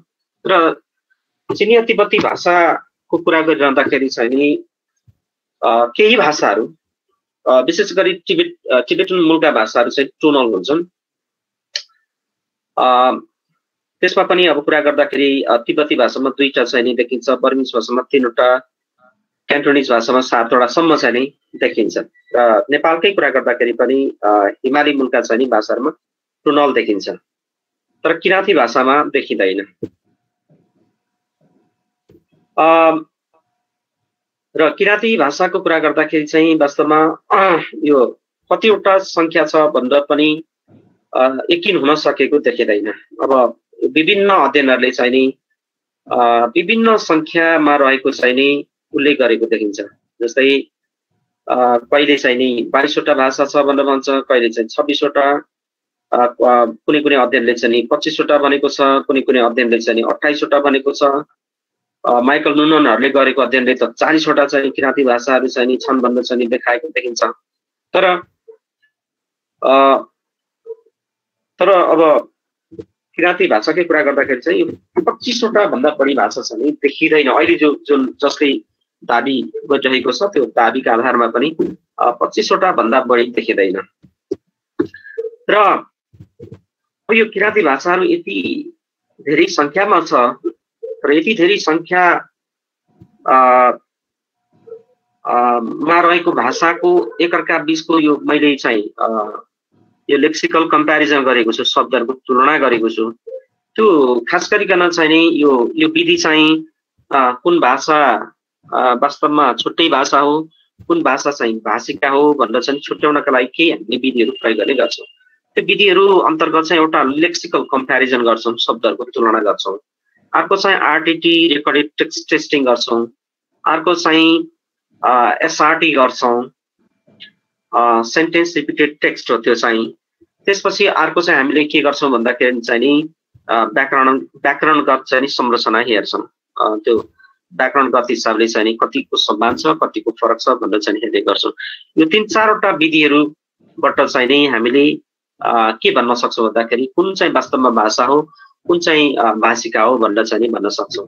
र यो चाहिँ खास गरिकन यो विधि किन प्रयोग गर्छौँ भन्दाखेरि चाहिँ नि यो इन्टेलिजिबिलिटी छ कि छैन भनेर हेर्नका लागि, एकअर्कामा चाहिँ बुझ्छ कि बुझ्दैन भनेर हेर्नका लागि हो। र यो अध्ययन गरिरहँदाखेरि मैले चाहिँ यहाँ लेक्सिकल कम्प्यारिजन मात्रै गरेको छु। त्यो लेक्सिकल कम्प्यारिजनको आधारमा पनि हामीले के भन्छौँ भन्दाखेरि चाहिँ यो 60% सिमिलर भयो भने के हुने, 60% भन्दा कम भयो भने त्यो भाषा हुने कि भाषिका हुने हो कि, 60% भन्दा बढी समानता भयो भने सिमिलर भयो भने के हुने, अथवा 85% भन्दा बढी समानता भयो भने के हुने भन्ने कुराहरू छ। त्यसो हुँदाखेरि यहाँले बुझ्नुपर्ने यो 60%लाई चाहिँ कट अफ पोइन्ट मान्छौँ। कट अफ पोइन्ट भनेको चाहिँ त्यो 0, त्योभन्दा कम भयो भने के हुने, त्योभन्दा बढी भयो भने के हुने। यो सिमिलरिटी हेर्दाखेरि चाहिँ 60% भन्दा बढी हुँदै गयो भने त्यो चाहिँ भाषिका है। कुनै पनि क या ख दुईटा भाषाको तुलना गर्दाखेरि क भाषा र ख भाषाको बिचमा तुलना गर्दाखेरि 60% भन्दा बढी मिल्यो भने ल है त्यो चाहिँ भाषिकाकै उसमा चाहिँ गइसक्यो भनेर चाहिँ भन्ने गर्छौँ। र त्योभन्दा कम भयो भने चाहिँ फेरि 50% अथवा चाहिँ 49% भयो भने चाहिँ त्यो एकअर्कामा चाहिँ त्यो भाषा चाहिँ नै बुझिँदैन भन्ने एउटा यो आधार हो। र 85%, 80%, 95% चाहिँ मिल्यो भने त्यो अलमोस्ट चाहिँ नि के भन्ने गरिन्छ भन्दाखेरि चाहिँ उही भाषा 95% चाहिँ मिल्यो भने लेक्सिकल सिमिलरिटी भयो भने त्यो यो सेम भाषा हो भनेर चाहिँ भन्ने गरिन्छ। यसका आधारमा चाहिँ नि यो लेक्सिकल कम्प्यारिजन गरिएको छ। एकअर्कामा चाहिँ कुन भाषासँग कुन नजिक छ, कति चाहिँ नि सिमिलर छ भन्ने कुरा हो। अब यहाँ तपाईँहरूले कतिको देख्नुहुन्छ, यो अलिकति सानो छ। यो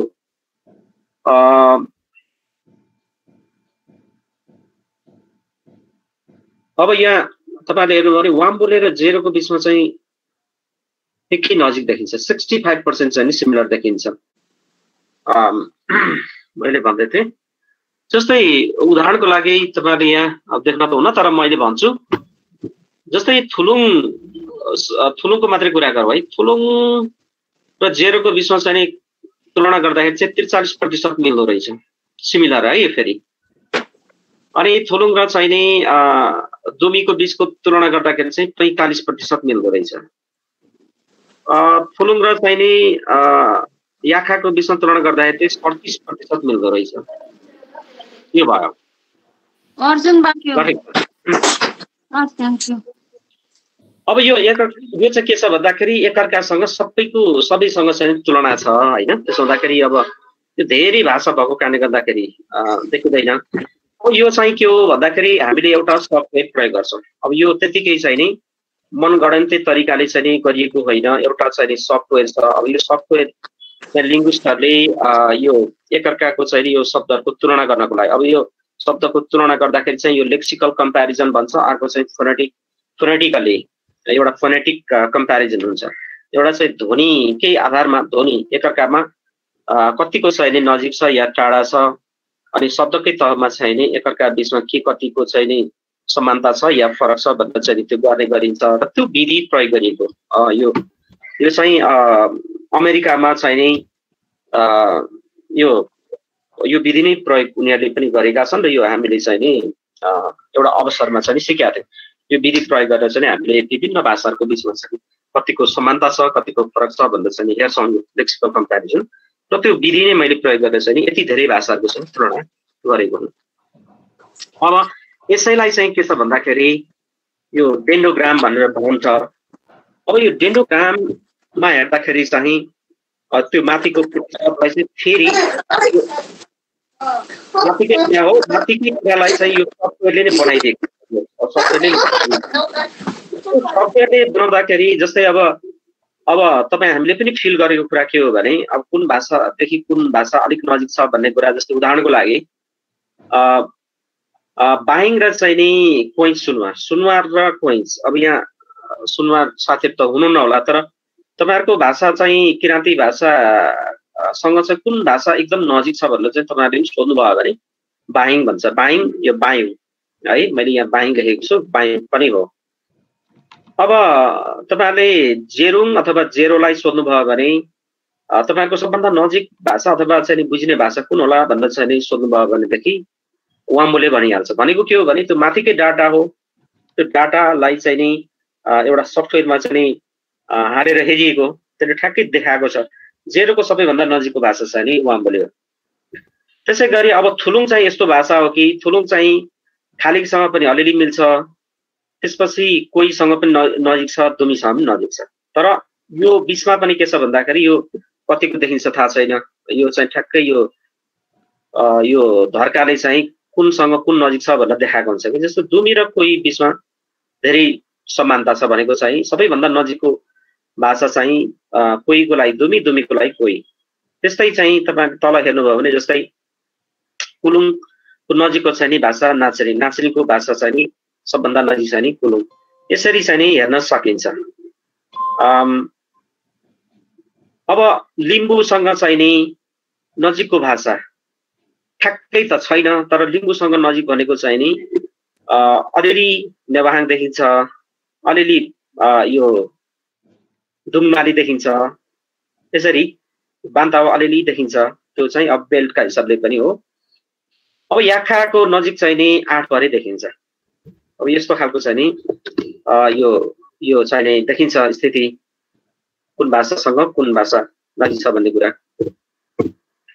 त्यही कुरा हो यो अलिकति यो डायग्राम हो अब यो टेक्निकल भयो यो चाहिँ कुनसँग कुन नजिक हो भन्ने कुरा देखाएको हो अब यो धेरै भाषा भएको कारणले गर्दाखेरि यो चाहिँ एकदमै क्रिस क्रसिङ देखिन्छ यहाँनिर नत्र भनेदेखि थोरै 5 वटा 4 वटा 3 वटा भाषाको हो भने त प्रष्ट देखिन्थ्यो अब यहाँ त अब 28 29 30 वटा भाषाको बीचको तुलना हो त्यसो हुँदाखेरि देखिँदैन र त्यसैलाई चाहिँ यो फोनेटिकली कतिको फरक छ यो अनसेट र कोडा पोजिसनको आधारमा कति फरक छ भन्ने कुरा हो र अब म अन्तिममा आइसकेँ मलाई लाग्छ एउटा मात्रै स्लाइड होला यो पछाडि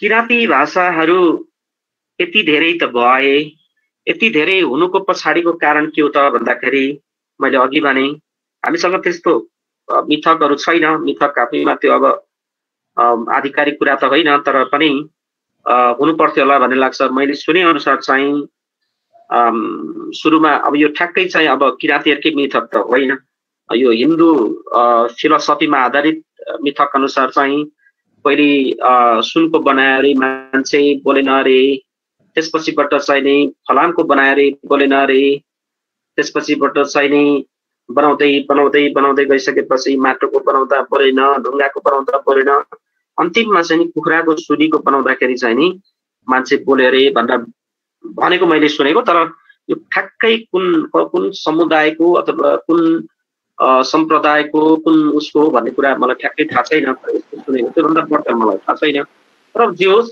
यति धेरै भाषा हुनुको पछाडिको कारण चाहिँ के हो त भन्दाखेरि फ्लेक्सिबल एन्ड एडजस्टेबल सिस्टम हो जस्तो उदाहरणको लागि मैले अघि भने एउटा जियोग्राफिकल डिस्ट्रिब्युसनको आधारले पनि हुन्छ किराँती भाषाहरू यति धेरै हुनुको पछाडिको कारण चाहिँ जस्तो अब हाम्रो चाहिँ नि यो ओरिजिन चाहिँ खास गरिकन अब ऐतिहासिक हिसाबले अथवा चाहिँ अन्य अध्ययनका हिसाबले अब अरू नै कुरा हुन सक्ला अरू नै चाहिँ आधारहरू होला तर भाषाको कुरा गरिरहँदाखेरि चाहिँ हाम्रो यो किराँती भाषाको चाहिँ नि उद्भव चाहिँ नि सिनो टिबेटन ल्याङ्ग्वेज जो चाहिँ प्रोटो चिनिया भाषाबाट चाहिँ नि तिब्बती भाषा चाहिँ 6000 वर्ष अगाडि चाहिँ नि छुट्टिए भनेपछि हाम्रो भाषा चाहिँ साइनेटिक ल्याङ्ग्वेज भन्दा पनि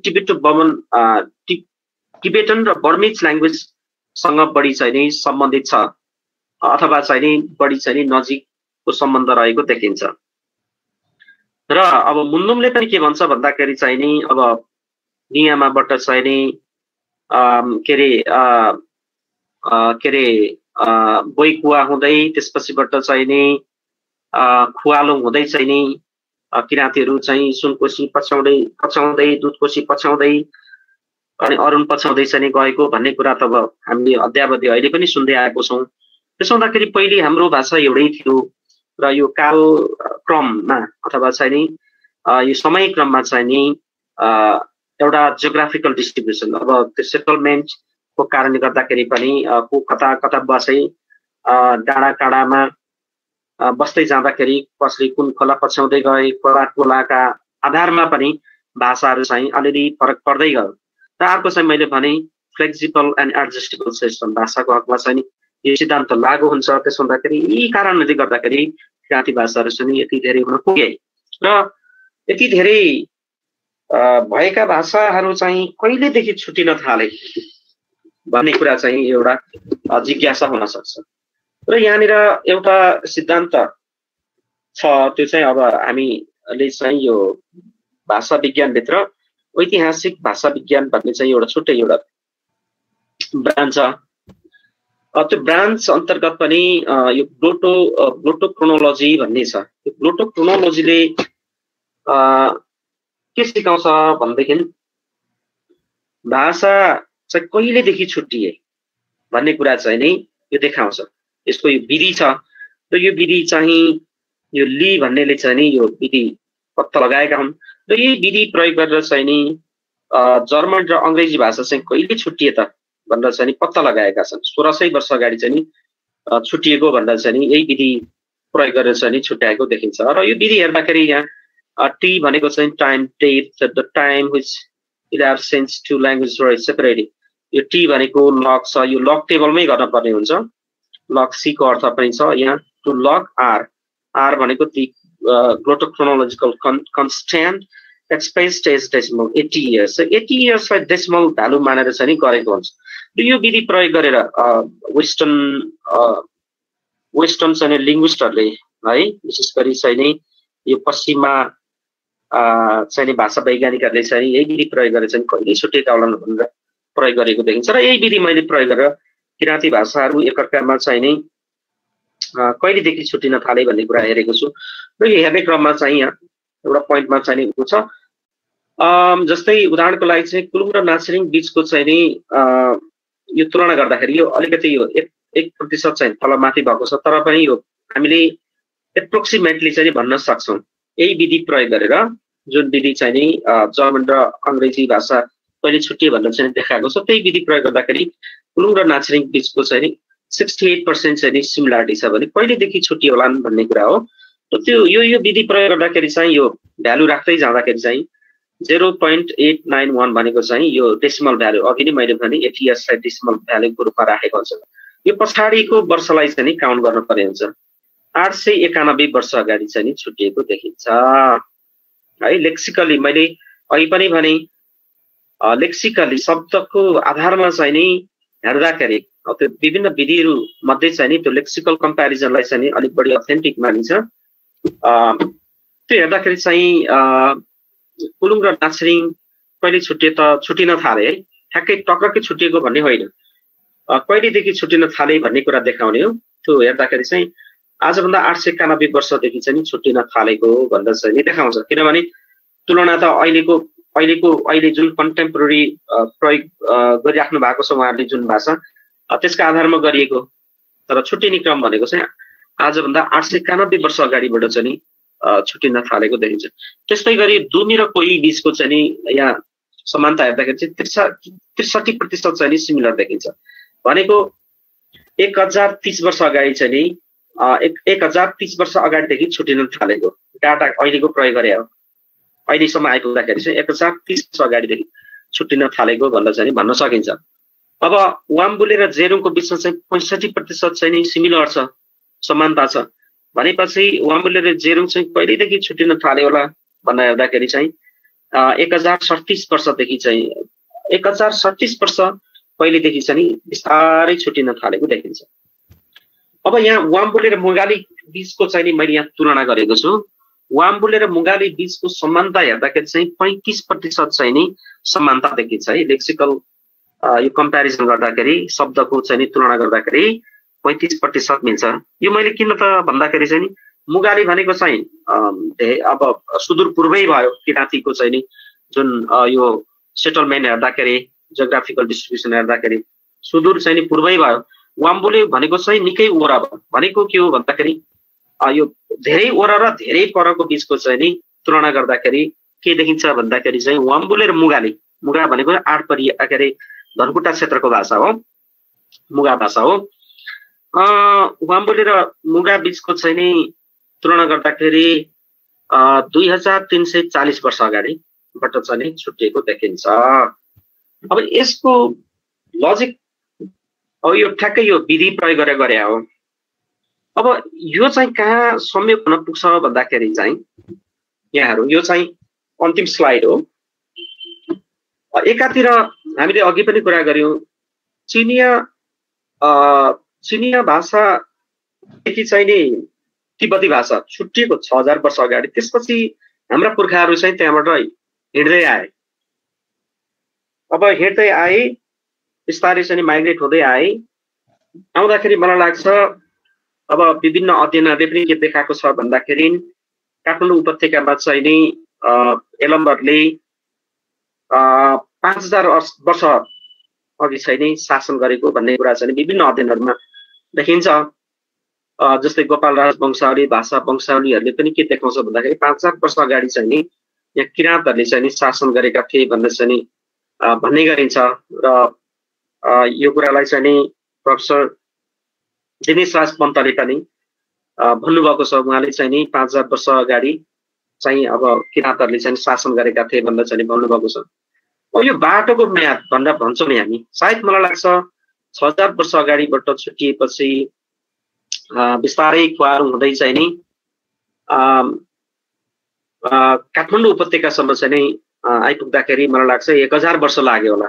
केही त उतै बसे 1000 वर्ष चाहिँ नि यो बाटैमा गयो होला। त्यसपछि 5000 वर्ष अगाडि चाहिँ नि त्यसपछि चाहिँ नि शासन गर्यो होला। एक्ज्याक्ट यो त नहुन सक्छ, तर अनुमानित कुरा हो। यो 5000 वर्ष अगाडि चाहिँ नि शासन गर्थे भन्ने कुरा 4000 वर्ष अगाडि पनि हुन सक्छ, 4500 वर्ष अगाडि पनि हुन सक्छ। तर यो कता कता चाहिँ नि यो चाहिँ यो मिलेको देखिन्छ। र किराँती भाषाहरू बिस्तारै बिस्तारै एकअर्काबाट चाहिँ नि छुट्टिन थालेको कुरालाई पनि हामीले कसरी लिन सक्छौँ भन्दाखेरि 5000 वर्ष अगाडि चाहिँ हाम्रो भाषा एउटै थियो। जसरी अहिले लिम्बू साथीले चाहिँ नि अब यो किराँती चाहिँ लिम्बू होइन भनेर चाहिँ भन्नुहुन्छ। अब अन्य धेरै कारणबाट अथवा अन्य आधारले त भन्नु होला, तर भाषाको आधारमा चाहिँ नि होइन। लिम्बू र किराँती, लिम्बू भाषा चाहिँ किराँती भित्रै पर्छ। त्यो लिम्बू भाषाको चाहिँ नि जुन फिचरहरू छ त्यो किराँती भाषा भन्दा चाहिँ नि अन्य ल्याङ्ग्वेज फ्यामिलीमा चाहिँ नि त्यसलाई हाल्नै सकिँदैन। किनभने लिम्बू भाषामा चाहिँ नि इन्क्लुसिभिटी भन्ने चाहिँ फिचर छ। लिम्बू भाषामा चाहिँ नि के अरे प्रोनोमिनलाइजेसन हुन्छ। यस्ता विभिन्न आधारले पनि लिम्बू भाषा चाहिँ किराँती भाषाभित्रै पर्छ। त्यसो हुँदाखेरि अब उहाँहरूले चाहिँ नि कसरी क्लेम गरिराख्नु भएको छ मलाई थाहा छैन, तर भाषाको आधारमा चाहिँ नि लिम्बू भाषा किराँती भनेको राईभित्र जति पनि भाषाहरू छन् ती सबै चाहिँ एउटै डालोमा राखेर चाहिँ हेर्न पर्ने हुन्छ। र एउटै डालामा राख्दाखेरि मात्रै उनीहरूको अनुहार चाहिँ दुरुस्त एकअर्का बिचमा चाहिँ मिल्छ। होइन भने नमिलेकै आधारमा चाहिँ नि तपाईँको चाहिँ नि कुसुन्डा भाषा चाहिँ एकल भाषिक परिवार भएको चाहिँ नि भाषा हो। कुसुन्डा भाषाको चाहिँ नि परिवारै छैन, एक्लै बसिराखेको छ। त्यस्तो हुन्थ्यो होला, तर त्यस्तो त होइन लिम्बू भाषा। त्यसो हुँदाखेरि लिम्बू भाषा चाहिँ नि किराँती भाषासँगै चाहिँ नि धेरै त्यसले चाहिँ नि समानता राख्छ। र जुन 5000 वर्ष अगाडि चाहिँ नि काठमाडौँ उपत्यकामा चाहिँ नि शासन गरिसकेपछि यहाँबाट फर्किने क्रममा अथवा चाहिँ त्यो वरिपरिबाट चाहिँ बिस्तारै छुट्टिँदै गएको देखिन्छ। र यो हेर्दाखेरि चाहिँ मलाई लाग्छ आजभन्दा चाहिँ 3035 वर्ष यताबाट चाहिँ बिस्तारै हाम्रा किराँती भाषाहरू चाहिँ छुट्टिँदै गएको हो भन्ने कुरा चाहिँ नि यो अध्ययनले अथवा चाहिँ यो मैले जुन यो विधिहरू प्रयोग गरेको छु, अब यो विधि चाहिँ अब अलिकति साइन्टिफिकै विधि हो। यो चाहिँ वेस्टर्न के अरे स्कलरहरूले चाहिँ प्रयोग गरेकै विधि हो। त्यो विधि हेरेर चाहिँ त्यो विधि प्रयोग गरेर चाहिँ नि मैले यो कुरा भनेको छु। र जुन एकदम सबैभन्दा चाहिँ नि टाढा टाढा मानिएको मुगा र चाहिँ वाम्बुले भाषाकै बिचको चाहिँ नि जुन प्रतिशतको कुरा गर्दाखेरि 35% को कुरा थियो। 35% चाहिँ समानता हुनु भनेको चाहिँ आजभन्दा 2340 वर्ष पहिले छुटिएको भनेको नि। यदि यो प्रतिशत चाहिँ एकदम कम भयो भने मलाई लाग्छ 35 को ठाउँमा चाहिँ नि 25% भयो भनेदेखि त झनै झनै 3500 वर्ष अगाडि चाहिँ एकअर्का बिचमा चाहिँ भाषा छुटिने अवस्था हुन्थ्यो। अब त्यो घट्दै जाँदाखेरि 10% भयो भनेदेखि त झनै 4000 को चाहिँ हाराहारीमा हुन्छ। भनेको के हो भने यो विधिले के देखाउँछ भन्दाखेरि वास्तवमा किराँतीहरूको जुन पहिले एउटै भाषा थियो, पछि चाहिँ नि फरक यो छुटिँदै गयो र आजको अवस्थामा हामी आइपुगेका छौँ। र अब एउटा प्रश्न चाहिँ नि सोध्ने गरिन्छ के वास्तवमा किराँती भाषाहरूलाई एउटै बनाउन सकिँदैन त भन्ने कुरा जुन छ अहिलेकै हकमा चाहिँ नि अहिलेकै अवस्थामा चाहिँ नि सम्भव छैन। किनभने अब हामीले धेरै कुराहरू हेर्छौँ, भाषाको शब्द मात्रै मिलेर हुँदैन, भाषाका केही संरचनागत कुराहरू हुन्छ। त्यसका आधारमा पनि हामीले चाहिँ नि एउटै भाषाको परिकल्पना गरिहाल्ने हतारो चाहिँ नि हामीले गर्न हुँदैन। एउटै भाषा चाहिँ नि सम्भव छैन। तर के चाहिँ हो भने मैले माथि पनि सङ्केत गरेको छु, जतिको सङ्ख्यामा चाहिँ नि भनिँदै आएको छ, कसैले 40 वटा भाषा बनेको छ, कसैले चाहिँ नि 22 वटा बनेको छ, कसैले 25 वटा बनेको छ, कसैले 28 वटा भाषा बनेको छ। तर अलिकति माइन्युटली हामीले चाहिँ इन डिटेलमा चाहिँ नि राम्ररी हामीले भाषालाई चाहिँ नि पर्गेलेर हेर्ने हो भने यति ठुलो सङ्ख्यामा छैन। जुन कट अफ पोइन्टको मैले माथि कुरा गरेँ कि अब त्यसरी हेर्दाखेरि चाहिँ नि 12-15 वटा भन्दा बढी भाषा चाहिँ नि छैन। तर पनि के हो त भन्दाखेरि चाहिँ नि यो पहिचानको कुरा भएको कारणले गर्दाखेरि अब छुट्टै हाम्रो अस्तित्व छ भन्ने कुरा त्यो त अब सम्बन्धित समुदायको आफ्नो चाहिँ राइटको कुरा त भइहाल्यो। तर अब भाषा विज्ञानको कसीमा राखेर हेर्दाखेरि चाहिँ नि 15 वटा भन्दा बढी भाषा देखिँदैन। मैले यति भन्दै मेरो आफ्नो चाहिँ नि यो प्रस्तुति यही अन्त्य गरेँ। धन्यवाद।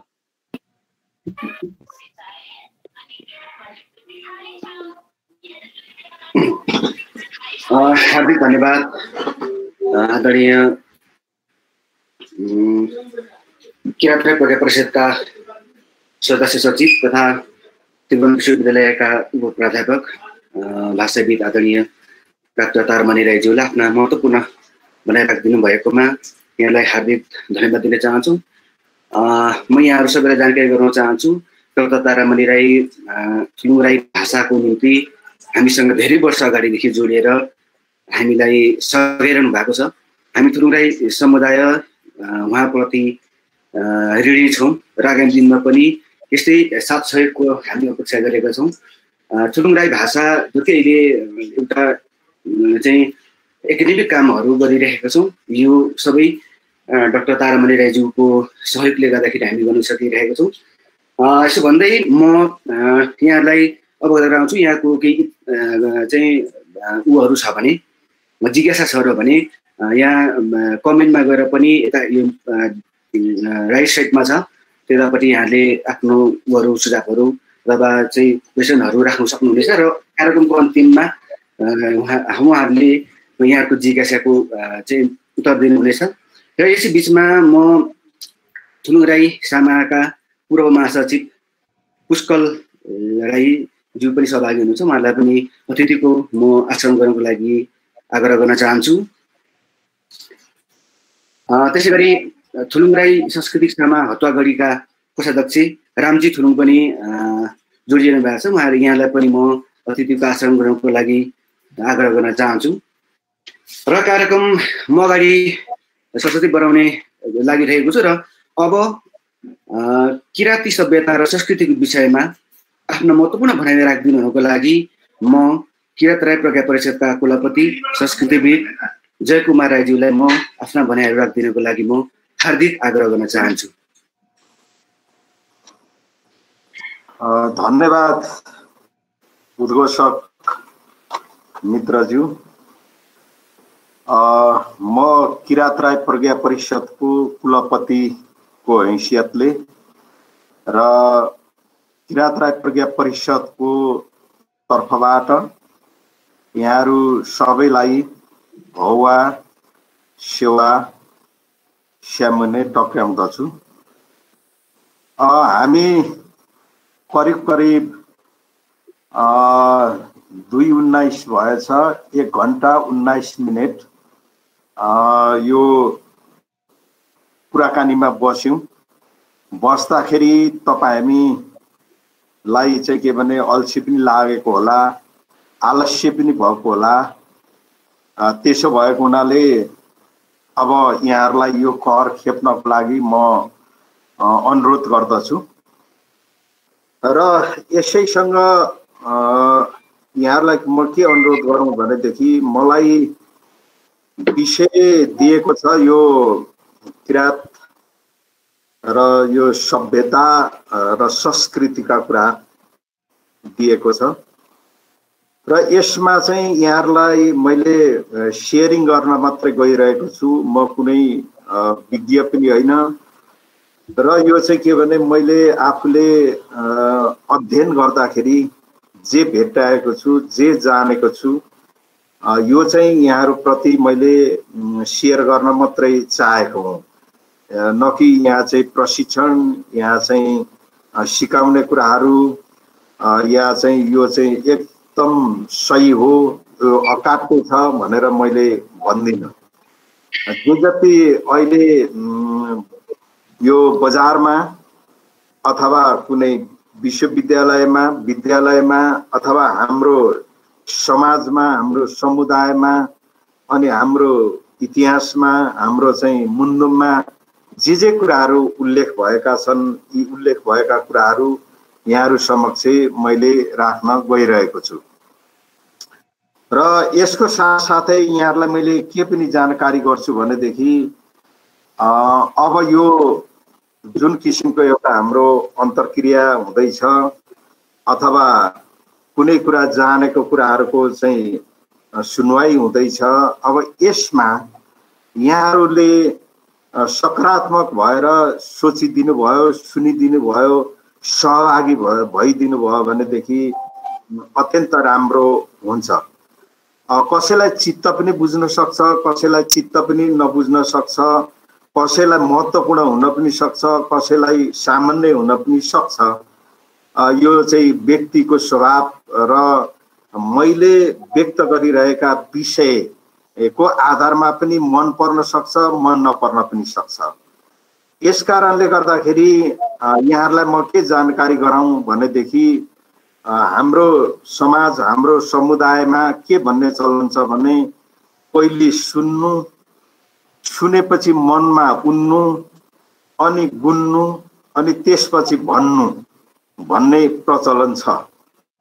अब तर हाम्रो बानी व्यवहारहरू कस्तो छ भन्दाखेरि वचन सिद्धिसकेको छैन, जवाफ आउने प्रचलन र संस्कृतिमा पनि हामी हुर्केको कारणले गर्दाखेरि हामीमा धैर्यता नहुन पनि सक्छ। यसले गर्दाखेरि त्यो धैर्यता तर्फ चाहिँ हामी अगाडि बढ्दाखेरि हाम्रो समाज, हाम्रो समुदाय, हाम्रो सन्तति, हाम्रो जाति लाई चाहिँ एउटा राम्रो किसिमको भलो हुने भएको हुनाले यसमा मैले अनुरोध गर्छु। र यसमा चाहिँ अर्को अनुरोध के पनि गर्छु भनेदेखि वाद हुन्छ, प्रतिवाद हुन्छ अनि संश्लेषण हुन्छ। थेसिस, एन्टिथेसिस र सिन्थेसिस भनिन्छ। यस कारणले गर्दाखेरि के भन्ने भनाइ छ भने वक्ताले, लेखकले, कविले जे कुरा भनेको छ, लेखेको छ भनेदेखि पहिले पढ्दाखेरि कवि, लेखक भएरै पढ्न पर्छ र दोस्रोमा चाहिँ के भने दोस्रो पटक पढ्दाखेरि त्यसलाई क्वेसन मार्क, प्रश्नवाचक चिन्ह राखेर के यो सत्य नै हो त, यसमा के प्रमाणित कुराहरू छन् भनेर खोजेर पढ्नु पर्छ अरे। र तेस्रो पटक पढ्दाखेरि चाहिँ अनि लेखक पनि भएर प्रश्नवाचक राखेर पनि पढेर अनि तेस्रो पटक गर्दाखेरि चाहिँ संश्लेषण गरेर त्यसको सार तत्त्व निकाल्ने गरिकन पढियो भनेदेखि कुनै पनि कुरालाई बुझ्न सकिन्छ अरे। यस कारणले गर्दाखेरि हामी त्यो क्षेत्रमा लागौँ भन्ने मैले यहाँहरूलाई अनुरोध गर्दछु। र यसैमा अहिले यो किराँत भनिसकेपछि त्यसपछिबाट त्यसको सभ्यताको कुरा भइसकेपछि त्यसको संस्कृतिको कुराहरू भइसकेपछि अब यहाँ विशेषतः डाक्टर तारामणिले पेश गरेको कुरामा अहिले किराँतहरूसँग इतिहासका प्रमाणहरूमा चाहिँ खोज्दै लैजाँदाखेरि धेरै कुराहरू चाहिँ छैन। के छैन भन्दाखेरि चाहिँ जस्तो चाहिँ अब के हो भन्दाखेरि अहिले किराँतहरूसँग रहेको चाहिँ यो भाषा जुन छ र अझै म त किराँत राई भन्छु, हामी भित्र रहेका भाषा जुन छ यो भाषाको आधारमा अब हामीहरूले इतिहास लेख्नुपर्ने बाध्यता छ। र इतिहास भनेको चाहिँ के हो भनेर भन्दाखेरि इति प्लस ह प्लस आस भनेर भन्छ।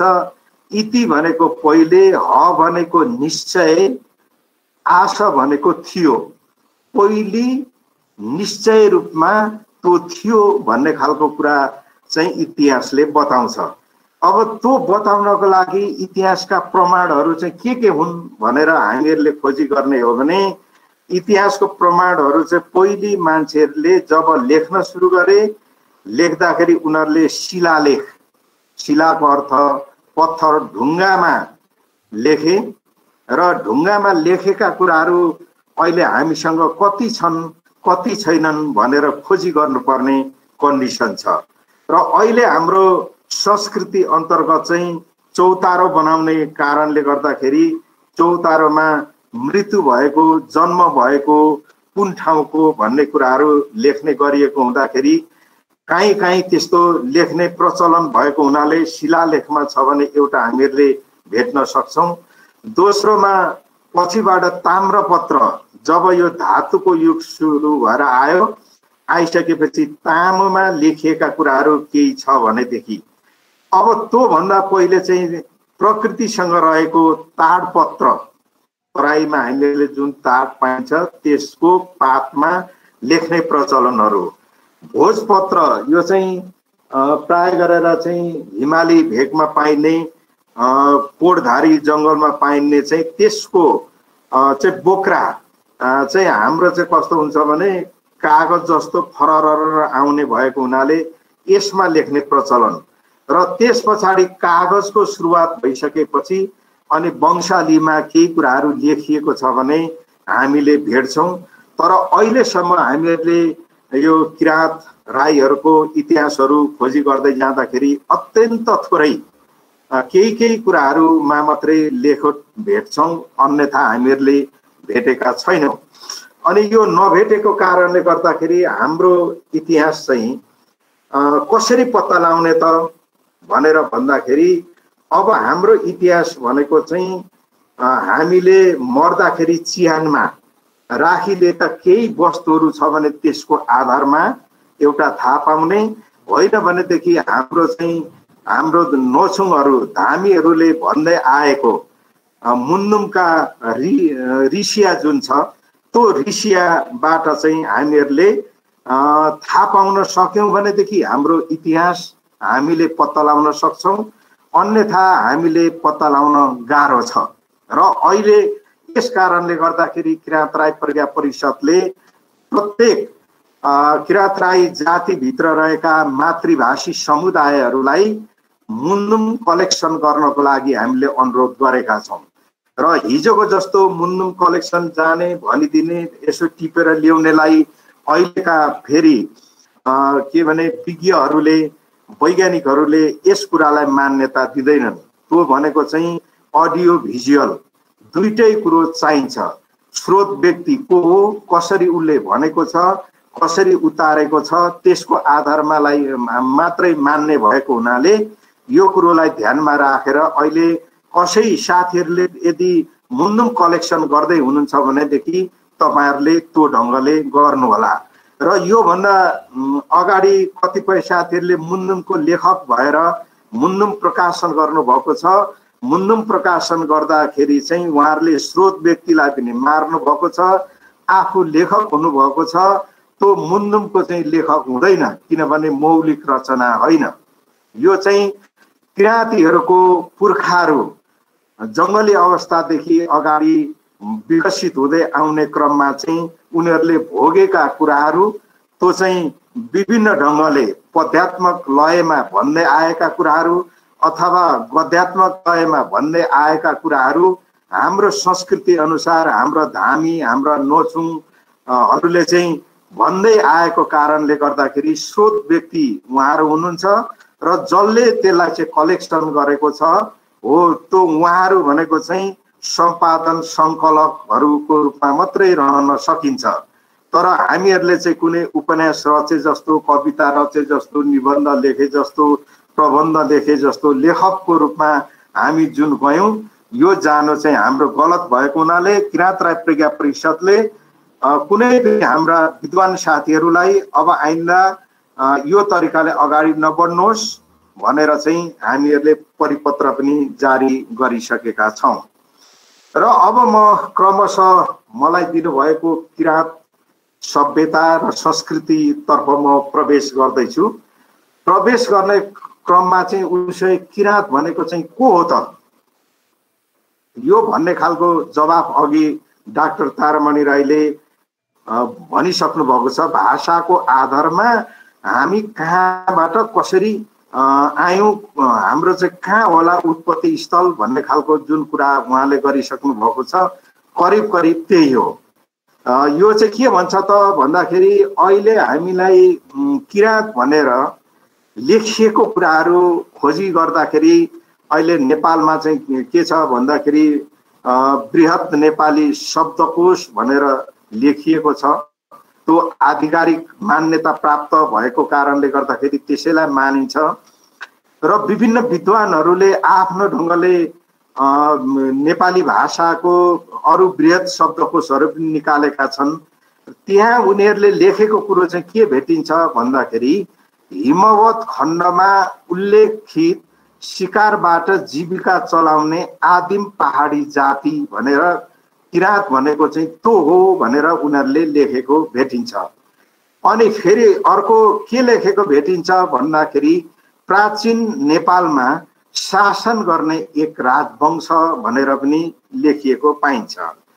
यसै गरिकन डाक्टर स्वामी प्रपन्नाचार्यले प्राचीन किराँत इतिहासमा के कुरो लेखेको पाइन्छ भनेदेखि समुद्र पर्यन्त भूभागलाई पराक्रमले जितेर शासन गर्नेलाई किराँत भन्दछन् भनेर भनिन्छ। किराँतीहरू हिमालयदेखि समुद्रको तटसम्म गएर उनीहरूले चाहिँ जितेर बसोबास गर्ने त्यो समूहको व्यक्तिहरू नै त्यो जाति हो भनेर उनीले लेखेको यसरी पाइन्छ। र किराँत भनेको चाहिँ यी हुन् भनेर लेखेको भेटिन्छ। अब अहिलेसम्मको प्रचलनमा के देखिन्छ भनेदेखि कसै पनि जातिको एउटा चाहिँ जाति कसरी बन्यो होला अथवा चाहिँ नाम कसले दिँदो रहेछ भन्दाखेरि आफैले नदिएर त्यो चाहिँ अरू समूहले दिने प्रचलन भएको हुनाले हामीलाई चाहिँ अब यसरी यो कुराहरूमा चाहिँ लेखिएको भेटिएको छ। अब यसै गरिकन धेरै ग्रन्थहरूमा पुस्तकहरूमा किराँत शब्द भेटिन्छ। ती फरक कुरा भए तर पनि अहिले चाहिँ मात्रै किराँत भनेको को हो भन्ने खालको कुरा गर्ने हो भनेदेखि चाहिँ यो चाहिँ प्राचीन नेपालमा चाहिँ शासन गर्ने एक राजवंश हो र चाहिँ के भने हिमवत खण्डमा उल्लेखित शिकारबाट जीविका चलाउने चाहिँ आदिम पहाडी जाति हो र समुद्र पर्यन्त भूभागलाई पराक्रमले जितेर शासन गर्नेलाई किराँत भन्छन् भनेर यति मात्रै सामान्य तरिकाले हामीहरूले बुझ्यौँ भनेदेखि अहिलेलाई पुग्छ होला भन्ने मलाई लाग्छ। अब यस पछाडि म सभ्यताको कुराकानीहरूमा जान्छु। सभ्यता भन्ने शब्दले चाहिँ के जनाउँछ भन्दाखेरि शिष्टता, भद्रता, नम्रता, गुण भएका विशेषता भएका भन्ने अर्थ जनाउँछ। त्यसो हुनाले हामीहरूले के हो शिष्टता भनेको, के हो भद्रता भनेको, भनेर हामीहरूले चाहिँ बुझ्नुपर्ने हुन्छ। र यसैमा चाहिँ के हो भन्दाखेरि हामीहरूले शिष्टता कसैसँग हामीहरूले भेट्दाखेरि अथवा नयाँ नौलो मान्छेहरूसँग भेट्दाखेरि हामीहरूले राम्रो तरिकाले साइन लगाएर नचिनेको मान्छे भए पनि आफूभन्दा उमेरमा ठुलो छ कि उमेरमा सानो छ कि महिला हो कि पुरुष हो कि वृद्ध छ कि साइन लगाएर राम्रो तरिकाले बोल्यौं भनेदेखि त्यो शिष्टता ठहर्छ। तर चाहिँ के भनेदेखि हामीले अभद्रता साथ यदि हामीहरूले चाहिँ प्रस्तुत भयौं भनेदेखि त्यो चाहिँ शिष्टता देखिँदैन। र यसो भएको कारणले गर्दाखेरि भद्रता अभद्रता शिष्टता अशिष्टता भन्ने खालको कुराहरू हामीहरूले यो शाब्दिक अर्थमा पनि बुझ्न गयौं भनेदेखि त्यो अत्यन्त राम्रो हुनेछ। र त्यसदेखि बाहेक अलिकति अब हामीहरूले यसलाई अलिक क्लिष्ट ढङ्गले बुझ्न जाने भने अथवा गहिरेर बुझ्न जाने भनेदेखि सभ्यता भनेको चाहिँ संस्कृतिको समानान्तर शब्द सभ्यता हो भनेर भन्छ। अब त्यसो हो भनेदेखि के हो त यो सभ्यता? किन भन्दाखेरि उसले त संस्कृति नै यसको समानान्तर शब्द हो। यस कारणले गर्दाखेरि सभ्यतालाई यदि बुझ्नु छ भनेदेखि यो तरिकाले बुझ्नु पर्छ भन्ने खालको कुरा आयो। उसो भए संस्कृति भनेको चाहिँ के हो होला त? अब संस्कृति भनेको चाहिँ हामीले एकदम सरल ढङ्गले तपाईँ हामीहरूले व्यवहारमा जे गरिराखेका छौँ तिनै कुराहरू नै संस्कृति हुन्। जसरी हामीमा आचार विचार हुन्छ, रहन सहन हुन्छ, मान्यता हुन्छ, भावना हुन्छ, चिन्तन हुन्छ, मनन हुन्छ, अनि कला हुन्छ, साहित्य हुन्छ, इतिहास हुन्छ, भाषा हुन्छ, धर्म हुन्छ, दर्शन हुन्छ। यो नै चाहिँ के भनेदेखि संस्कृति हो। हामीले संस्कृति भनेको के हो यसको परिभाषा हामीहरूले कसरी दिने होला भनेर हामी चाहिँ के भने तर्सन्छौँ। तर त्यो होइन, तपाईको बानी व्यवहारहरू के छ अथवा किरात राई जाति भित्रको एउटा कुनै समुदायको मान्छेहरूको उठ्नेदेखि सुत्नेदेखि उसले विभिन्न किसिमको कामहरू गर्ने त्यो आचरणहरू उसको कस्तो छ, उससँग कस्तो किसिमको विचारहरू छ, अनि उसको व्यवहारहरू कस्तो छ, रहन सहनहरू कस्तो छ, कुन ठाउँमा रहँदाखेरि उसले कस्तो व्यवहारहरू गर्छ र उसले कस्तो किसिमको मान्यता बनाउँछ, कस्तो किसिमको उसँग भावना छ, कस्तो किसिमको चिन्तन प्रणाली छ, कस्तो किसिमले मनन गर्छ अथवा सोच्छ, अनि उसँग कस्तो किसिमको कला छ, उसँग कस्तो किसिमको साहित्य छ, उसको कस्तो किसिमको इतिहास छ या कथ्य या लेखे, अथवा उसका भाषाहरू कति धनी छ, कति शब्द भण्डारहरू छ, अनि उसँग कस्तो किसिमको धर्म छ, उसँग कस्तो किसिमको संस्कृति छ र उसको कस्तो किसिमको दर्शन छ।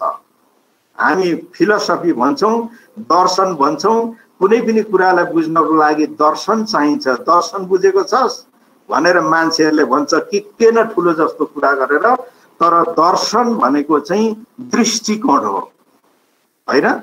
किन भन्दाखेरि यो चाहिँ के हो भन्दाखेरि दर्शन भनेको यो प्रकृति र मानव जाति अथवा जीवको बारेमा कस्तो दृष्टिकोण राख्छ, यो दृष्टिकोण राख्ने चाहिँ एउटा अध्यात्मवादी दर्शन छ, एउटा भौतिकवादी दर्शन छ। एउटा अघि पनि डाक्टर तारामणिले भन्दै हुनुहुन्थ्यो, ब्रह्माले चाहिँ के भनेदेखि यो सृष्टि गर्ने बेलामा रुख बिरुवादेखि लिएर पशु पक्षी जङ्गल मान्छे जम्मै कुराहरू बनाएछन् अरे, र विष्णुकोमा गएर देखाउने बेलामा चाहिँ त्यो चाहिँ गएर देखाउँदाखेरि विष्णुले हेर्दाखेरि चाहिँ फोटो जस्तो मात्रै भयो अरे। ओहो ब्रह्माजी तपाईले त यो बनाउनु भएछ, खोइ खोला बनाउनु भएको छ, कलकल आवाज छैन, चराचुरुङ्गी बनाउनुहुन्छ, उसको मिठो आवाज छैन। कुनै जन्तुहरू बनाउनु भएको छ, त्यो हिँडडुल गर्दैन। भनेपछि कमलको पानी मुठीमा लिएर अनि फेरि चाहिँ के भने तन्त्र मन्त्र गरेर उनले गर्दाखेरि चाहिँ अनि सबै चल्न थाल्यो भन्ने खालको कुराकानीहरू गर्छन्। यो चाहिँ आध्यात्मवादी दर्शन हो। भौतिकवादी दर्शनले चाहिँ हामी चाहिँ के भन्छौँ भन्दा हामी प्रकृति पूजक भन्छौँ। प्रकृति भनेको चाहिँ आफै बनिएको, त्यो कसैले बनाएको होइन। यस कारणले गर्दाखेरि हामी भौतिकवादी दर्शनमा आधारित छौँ भनेर हामीले जुन भन्छौँ हो, यी कुराहरू नै हाम्रो संस्कृति हो। यो संस्कृति नै सभ्यता हो भनेर चाहिँ हामीले बुझ्नुपर्छ भनेर एउटा सेन्टेन्समा चाहिँ संस्कृतिको समानान्तर शब्द नै सभ्यता हो भनेर आएको हुनाले हामीले यसलाई यसरी बुझौँ। र अर्को भनेको चाहिँ सभ्यता मानवको भौतिक विचारधाराको सूचक हो भनेर भन्छ। यस कारणले गर्दाखेरि चाहिँ के बुझ्नु पर्यो भन्दाखेरि अघि पनि भने मैले आध्यात्मवादी विचार र भौतिकवादी विचार भएको हुनाले मान्छेहरू जब चाहिँ के भने जङ्गली अवस्थामा थिए, पहिले मान्छेहरू उभिन सक्दैनथे, कुप्रो भएर उभिए, त्यसपछि ठाडो भएर उभिए र उनीहरूले चाहिँ के भने कुनै रुखपातको हाँगाहरूलाई चाहिँ के भने हतियारको रूपमा प्रयोग गरे, ढुङ्गाको तिखो वस्तुलाई हतियारको रूपमा प्रयोग गरे, मरेका जनावरका हाड हड्डीहरूलाई चाहिँ उनीहरूले हतियारको रूपमा प्रयोग गरे। अनि विचारधारा चाहिँ के हो भन्दाखेरि पदार्थले चेतना जन्माउँछ भन्ने सोचमा गए। मान्छे अध्यात्म विचार अन्तर्गत चाहिँ चेतनाले पदार्थ जन्माउँछ भनेर भन्छ। भौतिक विचारधाराले चाहिँ त्यसो भन्दैन, किनभने त्यो चाहिँ वस्तुले गर्दाखेरि चाहिँ पदार्थले गर्दाखेरि चाहिँ चेतनाको विकास हुन्छ। र यो चाहिँ के हो त कारण भन्दाखेरि आध्यात्मवादी विचारधाराले कहिलेकाहीँ के भन्छ भनेदेखि ल एउटा कुर्सी बनाउनको लागि पहिले उसले सोच्नु पर्यो म यस्तो कुर्सी बनाउँछु भनेपछि पो कुर्सी बनिन्छ त, पहिले चेतना आउनुपर्छ र पो अनि त्यहाँबाट वस्तु बन्छ भनेर भन्छ। तर त्यो चाहिँ बनिने पछिको वस्तु कुरा हो। तर भौतिक रूपमा त्यो एउटा वृक्ष, एउटा रुख बनिनको लागि चाहिँ त्यो चाहिँ भौतिक रूपले बनियो। बनेपछि त्यहाँबाट मान्छेको चेतना आयो। चेतना आएपछि यो रुखको चाहिँ के भने ऊबाट चाहिँ म के मुराबाट के बनाउँछु, फर्निचर पनि बनाउँछु होला, कुनै मन्दिरका ऊहरू पनि बनाउँछु होला, अरू कुराहरू बनाउँछु होला भन्ने चाहिँ त्यो चाहिँ भौतिक विचारधारा हो। यी कुराहरूलाई राख्दाखेरि चाहिँ सभ्यता मानवको भौतिक विचारधाराको सूचक हो भनेर यसरी भनिएको छ र यो कुराहरू हामीहरूले बुझ्नु पर्यो। अनि त्यसपछिबाट सभ्यता भनेको के अरे समाजको रहन सहन, वेशभूषा र व्यवहारको पर्यायवाची शब्द हो भनेर भन्छ। त्यस कारणले गर्दाखेरि कुनै यो त्यसकी एकजना म्याथ्यू आर्नोल्ड भन्ने व्यक्तिले चाहिँ के भनेदेखि civilisation is the humanisation of a man in society, मानवीकरण नै मनुष्य समाजको सभ्यता हो भनेर भन्छ। अब मानवीकरण भनेको चाहिँ के हो त भन्दाखेरि प्रकृतिले दिएका कुनै पनि वस्तुहरू, प्रकृति प्रदत्त वस्तुहरू जो छ त्यसलाई चाहिँ मान्छेले विभिन्न तरिकाले प्रशोधन गरेर त्यसलाई प्रयोग गर्न सक्ने त्यो नै मानवीकरण हो। हामीले पशु र मान्छेमा के हो फरक हो भनेर यदि छुट्याउनु पर्छ भनेदेखि पशुले धान पायो, कोदो पायो, मकै पायो भने जस्तो दिएको छ उसले त्यस्तै खान्छ। तर मान्छेले त्यो हामीले पायौँ भनेदेखि त्यसलाई पिसेर हो कि जाँतोमा पिसेर, ढिकीमा कुटेर अथवा कुनै चाहिँ के भनेदेखि हामीले मेसिनहरूमा लगाएर त्यसका विविध किसिमको तापहरू दिएर, रूपहरू दिएर त्यसलाई हामीहरूले जुन ढङ्गले खाने कामहरू गर्छौँ। अथवा मान्छे पहिले ओडारमा बस्थ्यो, ओडारबाट निस्केर रुखहरूबाट घरहरू राम्रा राम्रा बनाएर अहिले त झन् इन्जिनियरिङ विधिबाट दरो भैँचालोले पनि केही गर्न नसक्ने कुराहरू बनाएर जुन ढङ्गले चाहिँ गरेका छन् त्यो चाहिँ मानवीकरण गर्नु हो यो मनुष्य समाजको चाहिँ सभ्यता हो। यसका कारणले यसरी बुझ्नुपर्छ हामीले सभ्यतालाई। अनि अर्को फेरि के हो भन्दाखेरि अर्को विद्वानले भन्छन्, फेरि डाक्टर जोन्सनले भन्छन् civilisation is the condition of life oppose to barbarism भनेर भन्छन्। बर्बरता विरुद्ध जीवित रहने अवस्था नै सभ्यता हो भनेर भन्छन्। यो भनेको चाहिँ बर्बरता भनेको चाहिँ जङ्गली स्वभाव। जङ्गलमा यदि हिंस्रक वस्तुले सिंहलाई उसले मारिहाल्छ, खाइहाल्छ, त्यो चाहिँ बर्बरता हो। हिंस्रक गर्नु चाहिँ बर्बरता हो। पहिले मानवहरूको समूह पनि त्यस्तै थियो, जङ्गलमा डुल्दै गयो, कुनै अर्को समूह भेट्यो भनेदेखि त्यहाँ युद्ध हुन्थ्यो, जुन समूहले जितो हार्ने जतिलाई उनीहरूले मार्थे, यो प्रचलनहरू थियो। र पछि पनि राज्य भइसकेपछि पनि एउटा राजा र अर्को राजाको बीचको युद्ध हुन गयो भनेदेखि चाहिँ त्यो एउटा जित्ने राजाले मर्ने राजालाई चाहिँ घुँडा टेकाएर त्यसपछिबाट मार हानेर मार्ने चलनहरू थियो। हो त्यो चाहिँ के भने बर्बरता हो। यो बर्बरता रोक्नु र चाहिँ के भनेदेखि हार्नु सकिन्छ, जित्न सकिन्छ, शरणमा परेकोलाई मार्नु हुँदैन भनेर जुन प्रचलन आएर मान्छेहरूले बन्दी बनाउन थाले, मार्न छोडे, अलिक मान्छेहरू सबै हुँदै आए हो। त्यो बर्बरताको विरुद्ध उभिन सक्नु, जीवित रहनु, जिउन सक्नु रहने अवस्था नै सभ्यता हो भनेर हामीले यसरी बुझ्यौँ भनेदेखि किराँत सभ्यतामा अब हामी पुग्छौँ। अब यसमा गइसकेपछि उसै हामी किराँती हौँ, किराँतका सन्तान हौँ, उसै हामीसँग कस्तो कस्तो सभ्यता छ त। अब हामी त्यसतर्फ चाहिँ लाग्नुपर्छ। अनि मात्रै हामीले चाहिँ के भनेदेखि हाम्रो बारेमा हामीले बुझ्छौँ। अहिले चाहिँ हामीले के हो भन्दाखेरि हाम्रो यो सभ्यताको अर्थ के हो, उसको अर्थ के हो भन्ने खालको कुरामा गयौँ। अब यसैमा जाँदाखेरि चाहिँ के छ भन्दाखेरि हामीहरूले, हाम्रा पुर्खाहरूले के गर्दै आएको छन् भन्दाखेरि हाम्रो संस्कृति छ। एउटा संस्कृति के छ भने उधौली, एउटा संस्कृति के छ भनेदेखि हाम्रो उभौली। अब यो उधौली र उभौली भनेको कुरो चाहिँ के हो भन्दाखेरि हाम्रो यो पृथ्वीमा अथवा हामी बसेको भूगोलमा हामी कहाँ छौँ, पृथ्वीको शून्य यो चाहिँ सेन्टरबाट हामी दक्षिणी गोलार्धमा छौँ कि उत्तरी गोलार्धमा छौँ भन्दा हामी उत्तरी गोलार्धमा छौँ।